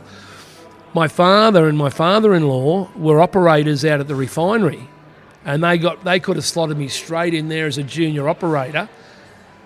I'd be a multi-millionaire now. But you know what I would have done? Homer Simpson in front of the computer for the next 30 years, crawl on the walls. Yep. And I know for a fact there's the yin and yang in it, ads. The yin and yang is mates of mine who did that shit, poured a sample every night shift of oil and took it down the lab and watched all the valves and steam and pressure. I've got beautiful big homes down by the water at Cronulla and Gunnamatta Bay and Lillipilly and all that. There's a little bit of a minute, mate, when they meet you and you have a chat and you just go and they're going, fuck, I wish I'd have done something like that. Yeah, 100%. Mate, it's... And, you know, some of them are probably not happy. And you can honestly sit here and say, I'm everything I've gone through, it's made me who I am today. Yep. And all your experiences. I did it the hard way. Yeah. I mean, I did it without a safety net, but I don't know if I'd have it any other way. And the people that know me get it. Yep. They get it. I get it. My wife gets it. Yep. She goes, you had to do what you had to do, Annie. So, which is nice. Well, you just mentioned your wife, and so what are your plans going into the future? Obviously, you're writing, so... Yeah, writing's tough. It's tougher than I thought. It took me a long while to get that first book going. It's currently... It's pert near finished, but as you know, it's a work in progress. Yep. And every time you think you've done it really well, it comes back to you with a few red lines and redo this or rejig this. I'm working in the mines, which I love. I love the people up there. I love the work. I look forward to going. It's pretty funny. I look forward to going to a shithole every swing because it just opens up the challenges of the climate, the conditions, the people, how tough they do it versus how tough I think I've had it. You know, I look at these people coming from the village and they work in the mine and they come with a smile on their face, gracious, nice people. I go, and I've got problems. Probably. We've got property in Indonesia. I hope to be over there in the next 12 to 18 months. Yep. I've got 2 lovely granddaughters, which really chirp me up, and great family. Yeah, so, I just guess for the first time in a lot of adult life, I'm just smelling the roses nowadays, Adam. It's a good way to look at it, mate, that you know... It's funny, isn't it, when you go through all the experiences you go through. Yep. And a lot of people that I speak to, and especially similar people like you and me, that, you know, we've had our challenges, we've overcome them, and look back and go, it's just nice to ground yourself. And I did an interview last night with Muzz Turner from the 2nd Commando Regiment, and he said, mate, I actually just enjoy sitting on the balcony or sitting on the veranda, just drinking a coffee. And just looking at nature and being with nature now, and I think you'd be similar. That definitely. I think if anyone said, do you have any regret? It's not regrets, but every now and then the little bug gets you, and he goes, "Oh, remember those heady days when you're riding the wild pony, galloping in the sunset with warriors either side of you." But then you go, "Nah, mate." You're over that. Now. It's like playing football. You've got to know when to hang up the boots. Yep. You can't do it forever. I mean, I've got a mate still in the job, lovely bloke, more like a brother to me. He currently sits, he'd be a good podcast actually, but I don't think you'll get him. Yep. He currently sits as the longest serving police officer in Australia. Yeah, right. And the longest serving detective in the history of New South Wales. Got about 50 years in. Still at the coalface. Wow. Every day. And I just say to him, I said, mate, when are you going to give it away? He goes, I still like going to work every day. I said, oh, you're too good for me, deputy dog. So there you go. Mate, so for you, Andy, looking back now with 21 years of service for your state of New South Wales, was joining the police still the best decision you made? Oh, yeah, 100%. How the hell would I got all that excess energy out? Flipping burgers at McDonald's or stacking shelves at Woolies. Or doing your trade or what you were even at Qantas climbing the planes. Technical stuff does not sit well with us, as you know. Yes. You know, when you're given a schematic in front of you, it's like reading double Dutch. But when you can be creative and you've been given creative roles... Well, it's a gift, isn't it? It's like being sent to NIDA for acting school. Yeah, I'll take that on. So, yeah, it was... Yeah. So, how do people get in contact with you? Well, I'm on the social pages. Yep. I'm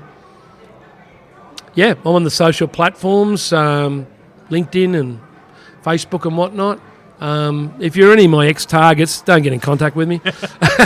No, yeah, look, I'm out there, mate. I'm not scared of my background. I'm not scared. People go, oh, are you scared about talking about all that? I said, why? These blokes, most of the targets I worked on were older than me. I'd suggest they're probably in Zimmer frames by now. Well, they're dead. Yeah. Or still inside. Yeah. One of the two. One of the three. Yeah. No, I don't. Yeah, because I think if you run around like that, you get a little bit water middy. I get that some people have it. It's their fears, not mine. Yep. If they've got their own fears, hey, do it. I'll back them. But yeah, so I'm around. No, awesome, mate. It's far out, mate. And we've only scratched the surface of your career. We could sit here for the next 6 hours and record, mate. But mate, it's been an absolute honour and a privilege. And there's a quote that I want to finish with, and this is a bit of a statement that I sort of bring into all my podcasts, and I just like to put the caring touch on. So, Andy, you've served your state with honour and brought pride to your family. Your story is one of true grit, determination, having the courage to be brave and test yourself, and never giving up. And the quote is, if your actions inspire others to dream more, learn more, do more, and become more, you are a leader. Andy, you lead by example and inspire us all to keep pushing to be better. I believe this quote sums you up. I want to thank you for your service to our state of New South Wales. Cheers, mate. And I want to thank you for the work you do for first responders and veterans and many others who are struggling with mental health issues. Andy MacFarlane, it's been an absolute honour and a privilege to share your story on True Blue Conversations. Thank you. Thanks a lot, Ads. Appreciate it, mate.